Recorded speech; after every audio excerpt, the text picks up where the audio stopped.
Sir ಏನು ಅಷ್ಟೊಂದು ಇದು ಮಾಡ್ತಿದ್ದಾರೆ ಅಂತ ಹೇಳಿದ್ರೆ ಹೋದರೆ ಮಂಗಳವಾದ್ಯದ ಜೊತೆಗೆ ನನ್ನನ್ನು ಕರ್ಕೊಂಡೋಗಿ ವೇದಿಕೆ ಮೇಲೆ ಕರ್ಕೊಂಡೋದ್ರು. ನಾವು ಹೋಗಿರೋದು ನಮ್ಮ ಕರ್ತವ್ಯ ಮಾಡಲಿಕ್ಕೆ, ನಮ್ಮ ಪ್ರೋಗ್ರಾಮ್ ಮಾಡಲಿಕ್ಕೆ. ಏನು ವಿಶೇಷ ಅಂತ ಅವ್ರು ನಾನು ತುಂಬ ಸೀಕ್ರೆಟಾಗಿ ಕರ್ಕೊಂಡೋದ್ರು. ವೇದಿಕೆ ಮೇಲೆ ಒಂದು ಚೇರ್ ಇಟ್ಟಿದ್ರು, ಕುಣ್ಸಿದ್ರು, ನನಗೆ ಸನ್ಮಾನ ಮಾಡಿದ್ರು. ಆಮೇಲೆ ಅವರು ಅದನ್ನು ರಿವೀಲ್ ಮಾಡಿದ್ರು. ಏನಪ್ಪ ಅದು ಅಂದರೆ, ಆ ಮದುವೆ ಗಂಡು ಹೆಣ್ಣಿನ ಇಬ್ಬರು ತಂದೆ ತಾಯಿಯವರ ಮದುವೆಗಳಿಗೂ ನಾನೇ ಹಾಡಿದ್ದೆ. ಗಂಡಿನ ತಂದೆ ತಾಯಿಯ ಮದುವೆಗೂ ನಾವೇ ಕಾರ್ಯಕ್ರಮ ಮಾಡಿದ್ದು, ಆ ಹೆಣ್ಣಿನ ತಂದೆ ತಾಯಿ ಮದುವೆಗೂ ನಾನೇ ಕಾರ್ಯಕ್ರಮ ಮಾಡಿದ್ದೆ. ಸೊ ಈಗ ಅವರಿಬ್ಬರು ಮಕ್ಕಳ ಮದುವೆಗೆ ನಮ್ಮದೇ ವಾದ್ಯಗೋಷ್ಠಿ ಕಾರ್ಯಕ್ರಮ ಆಯಿತು. ಸೊ ಅಷ್ಟು ಆ ಫೀಲ್ಡಲ್ಲಿ ನಾವು ಒಂದು ಹೆಚ್ಚಿನ ಜನರ ಆಶೀರ್ವಾದದಿಂದ ನಾವು ಹೆಸರನ್ನು ಮಾಡಿದ್ದು. ಅಲ್ಲ, ಮೊದಲಿಂದಲೂ ನಾವೆಲ್ಲೂ ಸಂಗೀತ ಕುಟುಂಬ, ನಾವೆಲ್ಲ ಸಂಗೀತದಲ್ಲಿ ನಮ್ಮದೇ ಆದಂಥ ವಾದ್ಯಗೋಷ್ಠಿಗಳಿತ್ತು. ಅಲ್ಲ, ಬೇಸಿಕಲಿ ನಮ್ಮ ತಾತ ಅವರು ನಾವೆಲ್ಲ ಮಂಡ್ಯ ಜಿಲ್ಲೆ. ನಾನು ಹುಟ್ಟಿದ Mandya. Madan Mallu sound and music ಅಂದರೆ ಬರೀ ನಮ್ಮದೊಂದು ಹೆಸರು ಹಾಕಿದ್ರೆ ಸಾಕು, ಹಳ್ಳಹಳ್ಳಿಯಿಂದ ಜನ ಬಂಡಿ ಕಟ್ಕೊಂಡು ಬರೋಂಥ ಕಾಲ ಹೊಂದಿತ್ತು. ಮೈಸೂರು ಮಹಾರಾಜರ ಆಸ್ಥಾನದಲ್ಲಿ ವಾದ್ಯಗಾರರಾಗಿದ್ದರು. ಒಂದೇ ಹಾಡಿಗೆ ಒಂದು 4 ಕಾಸ್ಟ್ಯೂಮ್ಸ್ ಚೇಂಜ್ ಮಾಡೋದು, ಆಮೇಲೆ ಮೋಟ್ರ್ ಬೈಕಲ್ಲಿ ಬರೋದು.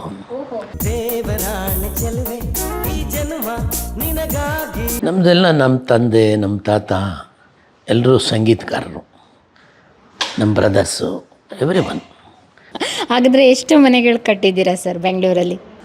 ಇದೆ, ನಾವು ಕಟ್ಟಿದ್ದಿದ್ದು 1, 2, 3, 4. ನಿಮ್ಮದು ನೇಟಿವ್ ಪ್ಲೇಸ್? 4, 1, 5. ಇನ್ನೊಂದು ಇಲ್ಲಿ ನಮ್ಮದು ಗ್ಯಾಸ್ ಏಜೆನ್ಸಿ ಇದೆ, ಆ ಬಿಲ್ಡಿಂಗು ನಮ್ಮದೇ. ಅದು ಸೇರಿಸಿದ್ರೆ 5. ಸರ್, ನಿಮ್ಮ ನೇಟಿವ್ ಪ್ಲೇಸ್ ಪಾಟೀಲ್ ಅಂತ ಬಂದಿದ್ದಿಲ್ಲ, ಏನಾದರೂ ಉತ್ತರ ಕರ್ನಾಟಕದವರ? ಭಾಳ ಜನ ಈ ಬೆಂಗಳೂರಿನಲ್ಲಿ ಇರೋರೆಲ್ಲರೂ ಪಟೇಲ್ ಬೇರೆ, ಪಾಟೀಲ್ ಬೇರೆ. ನಾರ್ತ್ ಕರ್ನಾಟಕದ ಕಡೆ ಪಾಟೀಲ್ ಅಂತಾರೆ, ಸೌತಲ್ಲಿ ಊರಿನ ಪಟೇಲ್ ಇರ್ತಾರಲ್ವ, ಆ ಥರ ಪಟೇಲ್. ಹಾಗಾದರೆ ನಿಮ್ಮದು ದೊಡ್ಡ ಫ್ಯಾಮಿಲಿ ಊರಲ್ಲಿ? ನಾವು 5 ಜನ ಅಣ್ಣ ತಮ್ಮದಿರು. ಯಾವ ಊರು ಸರ್? ಬೇಸಿಕಲಿ ನಮ್ಮ ತಾತ ಅವರು ನಾವೆಲ್ಲ ಮಂಡ್ಯ ಜಿಲ್ಲೆ. ನಾನು ಹುಟ್ಟಿದ ಮಂಡ್ಯ. ಸೊ ನಮ್ಮ ತಾತ ಅವರು 1918 ಬೆಂಗಳೂರಿಗೆ ಬಂದು ಸೆಟ್ಲಾದರು. ಅವರು ಮೊದಲು ಮೈಸೂರು ಮಹಾರಾಜರ ಆಸ್ಥಾನದಲ್ಲಿ ವಾದ್ಯಗಾರರಾಗಿದ್ದರು. ಅವರು ಬಂದು ಇಲ್ಲೊಂದು ವಾದ್ಯ ತಂಡ ಕಟ್ಕೊಂಡು ಇಲ್ಲಿದ್ದರು. ತದನಂತರ ನಮ್ಮ ತಂದೆಯವರು 1943 44 ಮೈ ಫಾದರ್ ಹ್ಯಾಸ್ ಬಾರ್. ಅವರು ಬೆಂಗಳೂರಿನಲ್ಲೇ. ಈಗ ನಾವೆಲ್ಲ ಒಂಥರ ಬೆಂಗಳೂರಿಗರೆ. ಹೆಚ್ಚು ಕಡಿಮೆ 100 ವರ್ಷ ಆಗೋಯ್ತು ನಮ್ಮ ತಾತ ಅವ್ರು ಇಲ್ಲಿ ಬಂದು. ಸೊ ನಾವು ಒಂಥರ ಬ್ಯಾಂಗ್ಳೂರಿನವರೇ. ಮಳೆ ಇದೆ, ಮಂಡ್ಯ ಜಿಲ್ಲೆಯಲ್ಲಿದೆ, ಮಂಡ್ಯ ಮಳವಳ್ಳಿನಲ್ಲಿದೆ. ಮಂಡ್ಯ ಆ್ಯಕ್ಚುಲಿ ನಾನು ಹುಟ್ಲಿಕ್ಕೆ ಕಾರಣ ನನ್ನ ತಾಯಿ ಊರದು. ಅವಾಗೆಲ್ಲ ಅವ್ರ ಹೆರಿಗೆಗೆ ತಾಯಿ ಊರಿಗೆ ಕಳಿಸ್ತಾರೆ. ನಮ್ಮ ತಾತನವ್ರ ಊರು ಮಳವಳ್ಳಿ, ಅಲ್ಲೇ ನಿಯರು ಮಂಡ್ಯದ ಹತ್ರನೇ. ಅದೇನೋ ಒಂದು 28 ಕಿಲೋಮೀಟರ್ಸ್ ಇರ್ಬೋದು ಅಷ್ಟೇ. ಮಂಡ್ಯ ಜಿಲ್ಲೆಲೇ ಬರುತ್ತೆ ಅದು. ನಿಮ್ಮ ಕೆರಿಯರ್ ಹೇಗೆ ಸ್ಟಾರ್ಟ್ ಮಾಡಿದ್ರಿ? ಅಲ್ಲ, ಮೊದಲಿಂದಲೂ ನಾವೆಲ್ಲೂ ಸಂಗೀತ ಕುಟುಂಬ, ನಾವೆಲ್ಲ ಸಂಗೀತದಲ್ಲಿ ನಮ್ಮದೇ ಆದಂಥ ವಾದ್ಯಗೋಷ್ಠಿಗಳಿತ್ತು. ಅದಕ್ಕೆ ಮುಂಚೆ ನಾನು ಬೇರೆ ಬೇರೆ ವಾದ್ಯಗೋಷ್ಠಿಗಳಲ್ಲಿ ವಾದ್ಯಗಾರನಾಗಿದ್ದೆ. ನಮ್ಮ ತಂದೆಯವರು ನಾವೆಲ್ಲ ಸರಸವಾಣಿ ಅಂತ ಅವಾಗ ಭಾಳ ಫೇಮಸ್ ವಾದ್ಯಗೋಷ್ಠಿ. ಅದು ನಂತರ ಉದಯಭಾನು ಕಲಾವೃಂದ ಅಂತೇಳಿ ಉದಯಭಾನು ವಾದ್ಯಗೋಷ್ಠಿ ಅಂತಿತ್ತು. ಆರ್ಕೆಸ್ಟ್ರಾ ಅವಾಗ ಟ್ರೆಂಡಿಂಗಲ್ಲಿ ಇತ್ತಲ್ಲ ಸರ್? ತುಂಬ ಟ್ರೆಂಡಿಂಗ್ ಅವಾಗ. ಆರ್ಕೆಸ್ಟ್ರಾದವರು ಊರಿಗೆ ಬರ್ತಾರೆ ಅಂತ ಹೇಳಿದ್ರೆ ಇರೋವರೆಲ್ಲ ಕೆಲಸ ಎಲ್ಲ ಬಿಟ್ಬಿಟ್ಟು ಬಂದ್ಬಿಡೋರು. ಸೊ ಹಾಗಾಗಿ ಆವಾಗ ಇದ್ದಿದ್ದು ಎಂಟರ್ಟೈನ್ಮೆಂಟ್ ಅಂದರೆ ನಿಮಗೆ ಸಿನಿಮಾ ಬಿಟ್ಟರೆ ಸಿನಿಮಾಕ್ಕೆ ಪೂರಕವಾಗಿ ಸಿನಿಮಾ ಹಾಡುಗಳನ್ನು ಬಳಸ್ಕೊಂಡು ಮನೋರಂಜನೆಯನ್ನು ಕೊಡ್ತಾ ಇದ್ದಿದ್ದು ವಾದ್ಯಗೋಷ್ಠಿ. ಸೊ ವಾದ್ಯಗೋಷ್ಠಿನಲ್ಲಿ ಭಾಳ ವಿಭಿನ್ನವಾದಂಥ ಹೊಸ ಹೊಸ ಆಯಾಮಗಳನ್ನು ಮಾಡಿದವನು ನಾನು. ಒಂದೇ ಹಾಡಿಗೆ ಒಂದು 4 ಕಾಸ್ಟ್ಯೂಮ್ಸ್ ಚೇಂಜ್ ಮಾಡೋದು, ಆಮೇಲೆ ಮೋಟ್ರ್ ಬೈಕಲ್ಲಿ ಬರೋದು, ಆಮೇಲೆ ಆವಾಗೆಲ್ಲ ಕಾರ್ಡ್ಲೆಸ್ ಮೈಕೆಲ್ಲ ಫಸ್ಟ್ ಇಂಟ್ರಡ್ಯೂಸ್ ಮಾಡಿದ್ದು ನಾವಿಲ್ಲಿ. ಸೊ ಒಂದು ರೀತಿಯಾದಲ್ಲಿ ಒಂದು ಸಣ್ಣ ಸಿನಿಮಾವನ್ನು ತೋರಿಸೋ ರೀತಿಯಲ್ಲಿ ನಾವು ಸ್ಟೇಜ್ ಪ್ರೋಗ್ರಾಮ್ಸ್ ಮಾಡ್ತಾಯಿದ್ದೋ. ನೀವು ಫಸ್ಟು ಸ್ಟೇಜ್ ಪ್ರೋಗ್ರಾಮ್ ಯಾವಾಗ ಮಾಡಿದ್ದೆ? ಎಷ್ಟನೇ ವಯಸ್ಸಿನಲ್ಲಿ ಸರ್? ನಮ್ಮ ತಂದೆಯವ್ರ ಜೊತೆ ನಾನು ಬೇರೆ ಬೇರೆ ವಾದ್ಯಗೋಷ್ಠಿಗಳು ಸಣ್ಣವನಾಗಿದ್ದಾಗಲೇ, ನಾನು ತುಂಬ ಚಿಕ್ಕ ಹುಡುಗನಾಗಿದ್ದ ಸಂಗೀತಗಾರ. ನಾನು trumpet was my first instrument. ಅಂದರೆ ನೀವು ಯಾವುದೇ ಕ್ಲಾಸ್ಗೆ ಹೋಗ್ಲಿದ್ದಾಗಲಿ ಕಲ್ತಿಲ್ಲ, ನಿಮ್ಮ ತಂದೆಯವ್ರು ನೋಡಿ? ನಮ್ಮ ತಂದೆ ನಮ್ಮ ಗುರು, ನಮ್ಮ ಅಣ್ಣನೂ ನನ್ನ ಗುರು. ಹಾಗೆ ನಾವೆಲ್ಲ ಅವರು ಒಬ್ರಿಗೊಬ್ರಿಗೆ, ನಮ್ಮ ಮನೆ ತುಂಬ ವಾದ್ಯಗಳಿರೋದು ಅವಾಗ. ಅಂದರೆ ನಿಮ್ಮ ತಂದೆಯವ್ರಿಗೆ ಎಷ್ಟು ಜನ ಮಕ್ಕಳು? 5 ಜನ ಗಂಡು ಮಕ್ಕಳು, ಒಟ್ಟು 5 ಜನ ಹೆಣ್ಮಕ್ಳು. ಮತ್ತು ಒಂದು ಮಗು ಹುಟ್ಟುವಾಗಲೇ ತೀರ್ಕೊಂಡಿದ್ದ ಕಾರಣ 4 ಜನ ಹೆಣ್ಮಕ್ಳು. ಬಟ್ ಈಗ 3 ಜನ ಹೆಣ್ಮಕ್ಳು ಇದ್ದಾರೆ, ನನ್ನ ತಂಗಿರು. ನಮ್ಮ ಅಣ್ಣ ಒಬ್ಬ, ನನ್ನ ಕೊನೆ ತಮ್ಮ ಒಬ್ಬ ಮಹೇಶ್ ಪಟೇಲ್ ಅಂತ ಮ್ಯೂಸಿಕ್ ಡೈರೆಕ್ಟರ್ ಇದ್ದ. ಸೊ ಅವನು ಈಗ ನಮ್ಮ ಜೊತೇಲಿಲ್ಲ. ಅಂದರೆ ನಮ್ಮ ಜೊತೇಲಿ ಅಂದರೆ ಈ ಲೋಕದಲ್ಲಿಲ್ಲ. ನಮ್ಮ ಅಣ್ಣನನ್ನು ನನ್ನ ಕೊನೆ ತಮ್ಮನ್ನ ಅನ್ಕ ಹಾಗಾದರೆ ನಿಮ್ಮ ಫ್ಯಾಮಿಲಿನೇ ಒಂದು ಟೀಮು. ಡೆಫಿನೆಟ್ಲಿ. ನನ್ನ ಹಿರಿಯ ಸಹೋದರರು ಮದನ್ ಅವ್ರು ಕೀಬೋರ್ಡ್ ನುಡಿಸ್ತಿದ್ರು. ನನ್ನ ತಮ್ಮ Shiv used to play guitar. ಅದನ್ನೆಲ್ಲ ಮ್ಯಾನೇಜ್ ಮಾಡ್ತಿದ್ದವನು ಇನ್ನೊಬ್ಬ ತಮ್ಮ ಚಂದ್ರು ಅಂತ. ನನ್ನ ಕೊನೆ ತಮ್ಮ ಅವನು ಕೀಬೋರ್ಡ್ ಪ್ಲೇಯರ್. ಒಂದು ರೀತಿಯಲ್ಲಿ ನಮ್ಮ ಮನೆಯದೇ ಒಂದು ಟೀಮ್ ಥರ ಇತ್ತದು. ನಾವೆಲ್ಲ 5 ಜನ ಬ್ರದರ್ಸು ಒಟ್ಟಾಗಿ ಕೆಲಸ ಮಾಡ್ತಿದ್ದೆವು. ಸಾವಿರಾರು ಕಾರ್ಯಕ್ರಮ ಮಾಡಿದ್ದೀವಿ, ವಿಭಿನ್ನವಾದಂಥ ಕಾರ್ಯಕ್ರಮ. Madan Mallu sound and music ಅಂದರೆ ಬರೀ ನಮ್ಮದೊಂದು ಹೆಸರು ಹಾಕಿದ್ರೆ ಸಾಕು, ಹಳ್ಳಹಳ್ಳಿಯಿಂದ ಜನ ಬಂಡಿ ಕಟ್ಕೊಂಡು ಬರೋಂಥ ಕಾಲ ಹೊಂದಿತ್ತು ಮದನ್ ಮಲ್ಲು ಆವಾಗ. ಏನಕ್ಕೆ ಹೆಸರಿಟ್ಟಿದ್ದು? Sound and music, that was our group name. So ನಾನು ಅಭಿಲಾಷ, ಅಜಂತ, ಆಮೇಲೆ ಉದಯಭಾನು ವಾದ್ಯಗೋಷ್ಠಿ, ಸರಸ್ವಾಣಿ ವಾದ್ಯಗೋಷ್ಠಿ, ಈ ಎಲ್ಲ ವಾದ್ಯಗೋಷ್ಠಿಗಳಲ್ಲಿ ನಾನು ವಾದ್ಯಗಾರನಾಗಿ, ತದನಂತರ ಒಂದು ಸಣ್ಣ ಹೆಜ್ಜೆ ಅಂದರೆ ನಾನು ಡೈರೆಕ್ಟ್ರಾಗಿ ಪ್ರಮೋಷನ್ ಆಗಿತ್ತು. ಅದಾದಮೇಲೆ ನಮ್ಮದೇ ಆದಂಥ ವಾದ್ಯಗೋಷ್ಠಿ ತಂಡ ಕಟ್ಕೊಂಡು ಫಸ್ಟ್ ನಾವು ಕಟ್ಟಿದ್ದು ಜಾಲಿ ಬ್ರದರ್ಸ್ ಅಂತ. ಜಾಲಿ ಬ್ರದರ್ಸ್ ಹೆಸರೇ ಒಂದು ರೀತಿ ಕ್ರೇಜಿ ಆಗಿದೆಯಲ್ಲ ಸರ್. ಆಮೇಲೆ ಅದನ್ನು ಸೌಂಡ್ ಆ್ಯಂಡ್ ಮ್ಯೂಸಿಕ್ ಅಂತ ಚೇಂಜ್ ಮಾಡಿದ್ದೆ ನಾನು. ಅಲ್ಲೆಲ್ಲ ಕಲೆಕ್ಷನ್ ಅಂದರೆ ನಾವೇನು ಟಿಕೆಟ್ ಇಟ್ಟು ಮಾರಾಟ ಮಾಡ್ತಿರ್ಲಿಲ್ಲ. ನಮ್ಮನ್ನು ಯಾರನ್ನ ಒಂದು ಸಂಘ ಸಂಸ್ಥೆಯವರು ನಮ್ಮನ್ನು ಕರೆಸ್ತಾಯಿದ್ರು, ನಮಗೆ ಸಂಭಾವನೆ ಕೊಡ್ತಿದ್ರು. ಅವರು ಹೈಯೆಸ್ಟ್ ಸಂಭಾವನೆ ನಮ್ಮ ಫೀಲ್ಡಲ್ಲಿ ತೊಗೊಂಡವರು ಆ ಕಾಲದಲ್ಲಿ ನಾವೇ. ಓಕೆ, ಎಷ್ಟು ಇರ್ತಾ ಇತ್ತು ಸರ್? ಸೊ ಈಗ ನಾನು ಹೆಚ್ಚು ಕಡಿಮೆ 2007ಕ್ಕೆ ಬಿಟ್ಬಿಟ್ಟೆ. ನಾನು 2007ಕ್ಕೆ ಈ ವಾದ್ಯಗೋಷ್ಠಿ ಅನ್ನೋ ಪದಕ್ಕೆ ಅರ್ಥನೇ ಇರಲಿಲ್ಲ. ಆಗ ಸ್ಲೋ ಆಗಿ ಕರೋಕೆ ಸ್ಟಾರ್ಟ್ ಆಗೋಯ್ತು. ಎಲ್ಲ ಟ್ರ್ಯಾಕ್ ಮೇಲೆ ಹಾಡ್ಲಿಕ್ಕೆ ಶುರು ಮಾಡಿದ್ರು. ಈಗ ಯಾರೇ ವಾದ್ಯಗೋಷ್ಠಿ ಅಂತ ಹೆಸರು ಇಟ್ಕೊಂಡ್ರೆ ಅದು ಸೂಕ್ತ ಅಲ್ಲ. ಯಾಕಂದರೆ ವಾದ್ಯಗಳ ಗೋಷ್ಠಿಗೆ ವಾದ್ಯಗೋಷ್ಠಿ ಅಂತ ಕರೆಯೋರು. ಇವಾಗೆಲ್ಲ ಟ್ರ್ಯಾಕ್ ಇಟ್ಕೊಳ್ತಾರೆ, ಎಲ್ಲ ಮೊಬೈಲ್ನಲ್ಲಿ ಟ್ರ್ಯಾಕ್ ತೊಗೊಂಡು ಕನೆಕ್ಟ್ ಮಾಡಿಬಿಟ್ಟು ಹಾಡ್ತಾರೆ. ಸೊ ಈಗ ವಾದ್ಯಗೋಷ್ಠಿ ಇಲ್ಲವೇ ಇಲ್ಲ. ಇದ್ದಾರೆ ಲೈವ್ ಇನ್ಸ್ಟ್ರೂಮೆಂಟ್ ಎಲ್ಲ ಯೂಸ್ ಮಾಡೋಂಥ ಹಲವಾರು ತಂಡಗಳಿದೆ. ನಮ್ಮ ಬೆಂಗಳೂರಿನಲ್ಲಿ ಒಂದು ವಿಶೇಷವಾದಂಥ ಒಂದು ತಂಡ ಇದೆ. ಅವರೆಲ್ಲ ರಿದಮ್ಸ್ ಇಟ್ಕೊಂಡೇ ಮಾಡ್ತಾರೆ. ಫ್ಲೂಟ್ ರಿದಮ್ ಏನೋ ಹೆಸರು ಮರ್ತುಬಿಟ್ಟೆ, ಮೊನ್ನೆ ನಾನು ನೋಡಿದ್ದೆ. ಕೆಲವರು ಈಗಲೂ ಲೈವ್ ವಾದ್ಯಗೋಷ್ಠಿಗಳಿದ್ದಾರೆ, ಮಾಡ್ತಿದ್ದಾರೆ. ಬಟ್ ನಾನು ಅದಾದಮೇಲೆ ನಾನು ನನ್ನ ಇದನ್ನು ಬದಲಾವಣೆ ಮಾಡಿಕೊಂಡೆ. ನಾನು ಮ್ಯೂಸಿಕ್ ಡೈರೆಕ್ಟರ್ ಆದೆ, ಅದಾದಮೇಲೆ ಪ್ರೊಡ್ಯೂಸರ್ ಆದೆ, ಹೀರೋ ಆದೆ, ಡೈರೆಕ್ಟರ್ ಆದೆ. 93 ಇವತ್ತು ಯಾರೋ 1-2 ಸಿನಿಮಾ ಮಾಡಿಬಿಟ್ಟು ನಾವೇನೋ ಅದು ಮಾಡ್ದೋ ಇದು ಮಾಡ್ದೋ ಅಂತ ಹೇಳಿದ್ವಿ. ನಾವು ಶುರು ಮಾಡಿದಾಗ 93 ಫಸ್ಟ್ ಸಿನಿಮಾ ನಾವು ಮಾಡಿದ್ದು ಇಂಡಿಯನ್. ದೇವರಾಜ್ ಹೀರೋ, ಸಿತಾರ ನಾವೇ ಇಂಟ್ರೊಡ್ಯೂಸ್ ಮಾಡಿದ್ದು ಫಸ್ಟ್. ಅದಾದಮೇಲೆ ಅವ್ರದ್ದು ಹಾಲುಂಡತ್ತು ಅವರು ಬಂದಿದ್ದು. ನಾನು ಪ್ರೊಡ್ಯೂಸರ್, ನನ್ನ ಸ್ನೇಹಿತರ ಜೊತೆ ಸೇರಿ ಪ್ರೊಡ್ಯೂಸ್ ಮಾಡಿದ ಸಿನಿಮಾ ಅದು. ಸರ್, ನಿಮಗೆ ಪ್ರೊಡ್ಯೂಸ್ ಮಾಡಬೇಕು ಅಂತ ಹೇಗೆ ಅನ್ನಿಸ್ತು ಸರ್, ಪ್ರೊಡಕ್ಷನ್ನಿಗೆ ಬರಬೇಕು ಅಂತ ಹೇಳಿ? ಯಾಕೆಂದರೆ ಈ ಫೀಲ್ಡಲ್ಲಿ ನಾವು ಇದ್ದಿದ್ದೆ ಗಾಂಧಿನಗರ ಅಂದರೆ ಆವಾಗ ನಿಮಗೆ ಗೊತ್ತಿದೆ, ಸ್ಯಾಂಡಲ್ವುಡ್ ಇದ್ದಿದ್ದೆ ಅಲ್ಲಿ. ಸೊ ನಮ್ಮ ಆಫೀಸ್ಗೆ ಎಲ್ಲರೂ ಬರ್ತಿದ್ರು ಅವಾಗ. ಸೊ ನಿರ್ದೇಶಕರು ಹಾಗೆ ಹೀಗೆ. ಅವಾಗ ಕೀರ್ತಿರಾಜ್ ಅಂತ ಒಬ್ಬ ನಿರ್ದೇಶಕ, ಅಪ್ಕಮಿಂಗ್ ನಿರ್ದೇಶಕ. ಸರ್ ನಿಮ್ಮ ಮನೆ ಅಲ್ಲೇ ಇದ್ದಿದ್ದ ಅಥವಾ ನಿಮ್ಮ ಆಫೀಸಲ್ಲಿ? ನಮ್ಮ ಆಫೀಸಲ್ಲಿ ಇದ್ದಿದ್ದು. ಓಕೆ. 1977-8 ಸಂದರ್ಭದಲ್ಲಿ ನಾನು ಅಲ್ಲಿ ಆಫೀಸ್ ಮಾಡಿದ್ದು. ಅದಕ್ಕಿಂತ ಮುಂಚೆ ಆಫೀಸ್ ಮಾಡಿರಲಿಲ್ಲ? ಇರಲಿಲ್ಲ. ಓಕೆ, ಮನೇಲೇ ಹಿಂಗೆ ಟೀಮ್ ಥರ ಮನೇಲೇ ಇತ್ತು. ಬಳೆಪೇಟೆನಲ್ಲಿ ಒಂದು ಸರಸ್ವತಿ ಮ್ಯೂಸಿಕಲ್ ಸ್ಟೋರ್ ಅಂತ ಇತ್ತು. ಆ ಮ್ಯೂಸಿಕಲ್ ಸ್ಟೋರಲ್ಲಿ ನಮ್ಮದೊಂದು ಬೋರ್ಡ್ ಹಾಕಿ ಅಲ್ಲಿ ಬಂದು ಜನ ನಮ್ಮನ್ನು ಭೇಟಿ ಮಾಡಿ ಬುಕ್ ಮಾಡ್ತಿದ್ರು. ಜನ ಹುಡ್ಕೊಂಡು ಬಂದು ಬುಕ್ ಮಾಡ್ತಿದ್ರು. ಭಾಳ ಹೆಮ್ಮೆಯಿಂದ ಒಂದು ಮಾತು ನಿಮ್ಗೆ ಹೇಳೋಕ್ಕೆ ಇಷ್ಟಪಡ್ತೀನಿ. ನಮ್ಮ ವಾದ್ಯಗೋಷ್ಠಿನಲ್ಲಿ ಹಿಂದೆ ಎಷ್ಟೋ ಸಲ ನಮ್ಮ ವಾದ್ಯಗೋಷ್ಠಿ ಡೇಟ್ ಸಿಕ್ಕಿಲ್ಲ ಅಂತ ಡೇಟನ್ನೇ ಬದಲಾವಣೆ ಮಾಡ್ಕೊಂಡಿರೋದು ಉಂಟು. ನಾವು ಬೇರೆ ಬೇರೆ ರಾಜ್ಯಗಳಲ್ಲೂ ಹೋಗಿ ನಾವು ಕಾರ್ಯಕ್ರಮ ಮಾಡಿದ್ವಿ. ಕೇರಳ, ತಮಿಳ್ನಾಡು, ಅಲ್ಲ ನಾವೆಲ್ಲ ಭಾಷೆಗಳೂ ಹಾಡ್ತಾಯಿದ್ವಿ. ಬಟ್ ಎಲ್ಲೇ ಹೋದರೂ ಮೊದಲನೇ ಹಾಡು ಕನ್ನಡನೇ ಇರ್ತಿತ್ತು ನಮ್ಮದು. ಅದು ಬೇರೆ ವಿಷಯ. ನನ್ನ ಒಂದು ಹೆಗ್ಗಳಿಕೆ ಏನಪ್ಪ ಅಂದರೆ, ಭಾಳ ಹೆಮ್ಮೆಯಿಂದ ಹೇಳ್ಕೊಳ್ಳೋಂಥ ವಿಷಯ. ಒಂದು ಮದುವೆಗೆ ನಾನು ಹೋಗಿದ್ದೆ.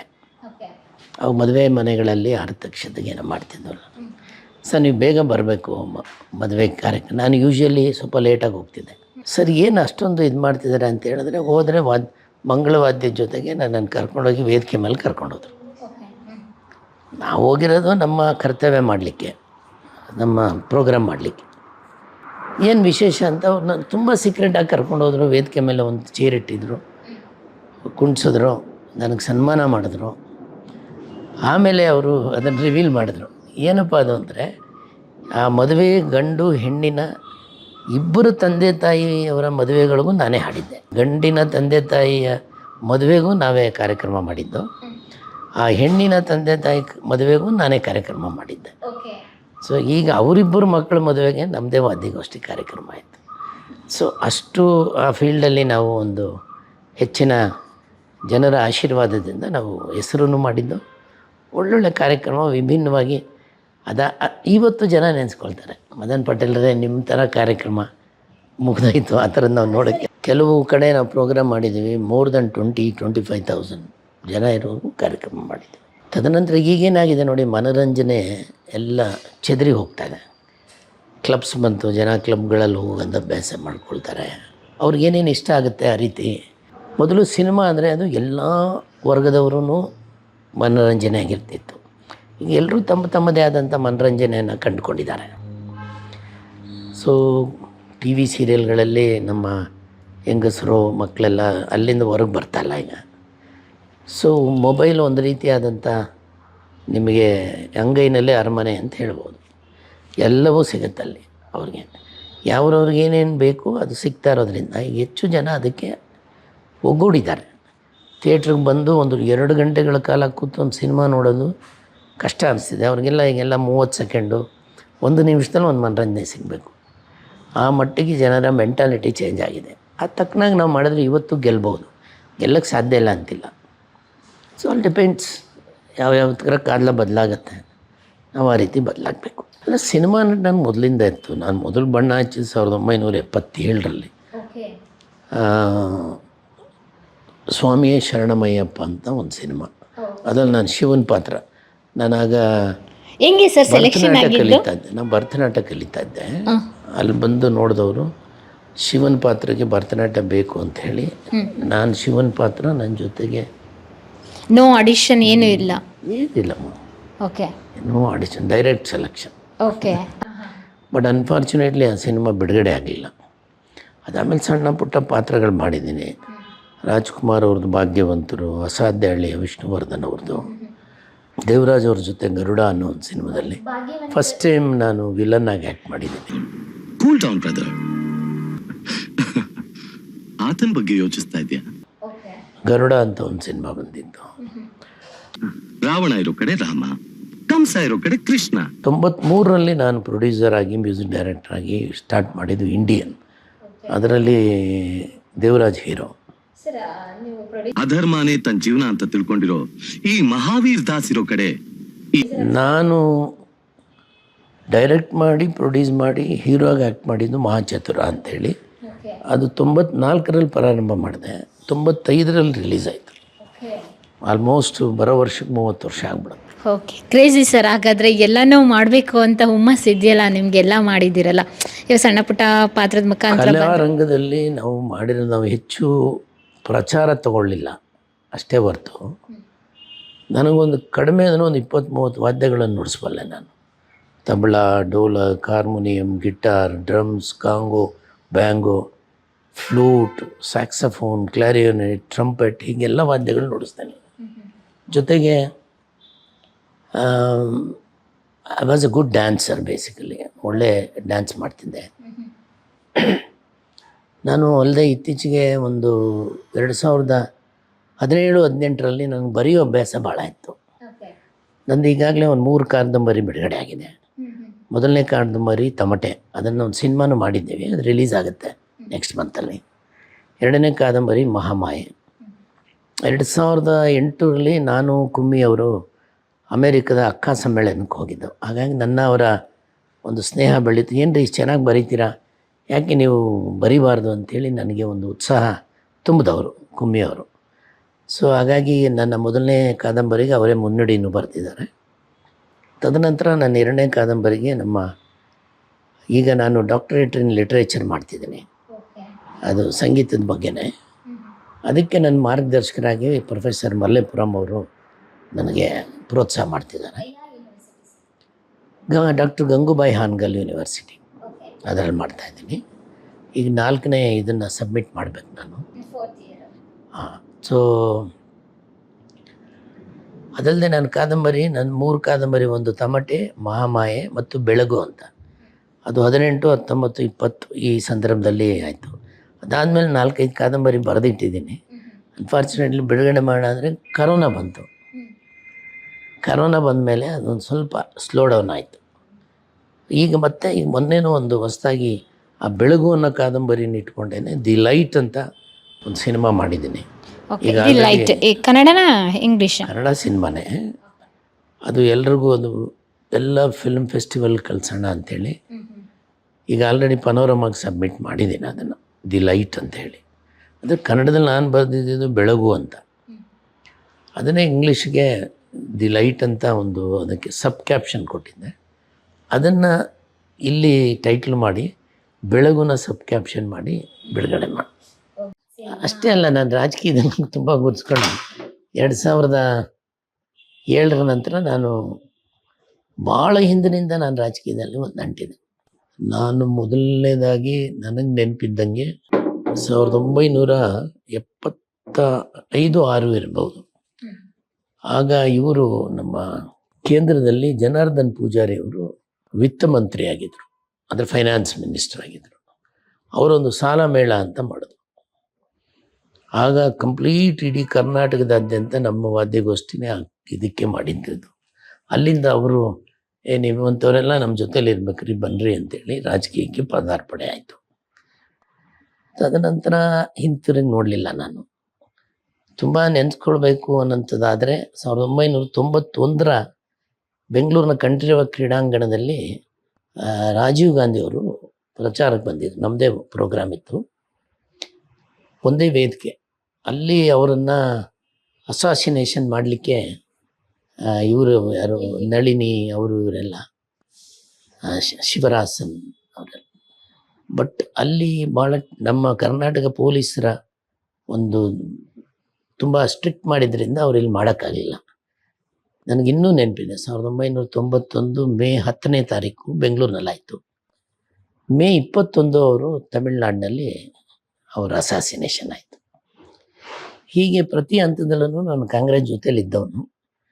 ನನ್ನನ್ನು ಮತ್ತೆ ರಾಜಕೀಯದಲ್ಲಿ ಹೆಚ್ಚು ಎಳೆತಂದವರು ನನ್ನ ಆತ್ಮೀಯರಾಗಿದ್ದಂಥ ಡಾಕ್ಟರ್ ಜೀವರಾಜ ಆಳ್ವ ಅವರು. ಅವರು ನನ್ನನ್ನು ಜನತಾ ಇದಕ್ಕೆ ಎಳೆತಂದು ನಾನು ಅವ್ರ ಜೊತೆ ರಾಜಕೀಯದಲ್ಲಿದ್ದೆ. ರಾಮಕೃಷ್ಣ ಹೆಗಡೆ ಮತ್ತು ಇವರ ಜೊತೆಯಲ್ಲಿ. ಆ ಮಧ್ಯದಲ್ಲಿ ಮತ್ತೆ ನಾನು BJPಗೆ ಜಾಯ್ನ್ ಆಗಿದೆ 2007-8ರಲ್ಲಿ. ಮತ್ತೆ ಏನು ಸಣ್ಣ ಪುಟ್ಟ ನಮ್ಮ ಮತ್ತು ಯಡಿಯೂರಪ್ಪರ ನಡುವೆ ಅಷ್ಟು ಇದಾಗದೆ ನಾನು ಮತ್ತೆ ಕಾಂಗ್ರೆಸ್ಗೆ 2013ಕ್ಕೆ ಬಂದೆ. 11 ವರ್ಷದಿಂದ ಈಗ ನಾನು ಸ್ಟೇಟ್ ಜನರಲ್ ಸೆಕ್ರೆಟರಿ KPCC ರಾಜ್ಯ ಪದಾಧಿಕಾರಿಯಾಗಿ ಸೇವೆ ಮಾಡ್ತಾ ಬರ್ತಾ ಇದ್ದೀನಿ. ನಾವು ಯಾವುದೇ ಬೇರೆ ರೀತಿಯಾದಂಥ ಆಸೆ ಆಕಾಂಕ್ಷೆಗಳಿಲ್ಲದೆ ಒಂದು ಬದ್ಧತೆ, ಸಂವಿಧಾನನ ಉಳಿಸ್ಬೇಕು. ಹಾಗಾಗಿ ಈಗ ನಾನು ಕಾಂಗ್ರೆಸ್ ಜೊತೆಲಿದ್ದೀನಿ. ಅದಾದಮೇಲೆ ನಾನು ಬೇರೆ ಬೇರೆ ಸಿನಿಮಾಗಳಲ್ಲಿ ಪಾತ್ರ ಮಾಡ್ತಾ ಬಂದೆ. ಸಣ್ಣ ಪುಟ್ಟ ಪಾತ್ರಗಳು ಬೇಕಾದಷ್ಟು ಸಿನಿಮಾ ಮಾಡಿದ್ದೀನಿ.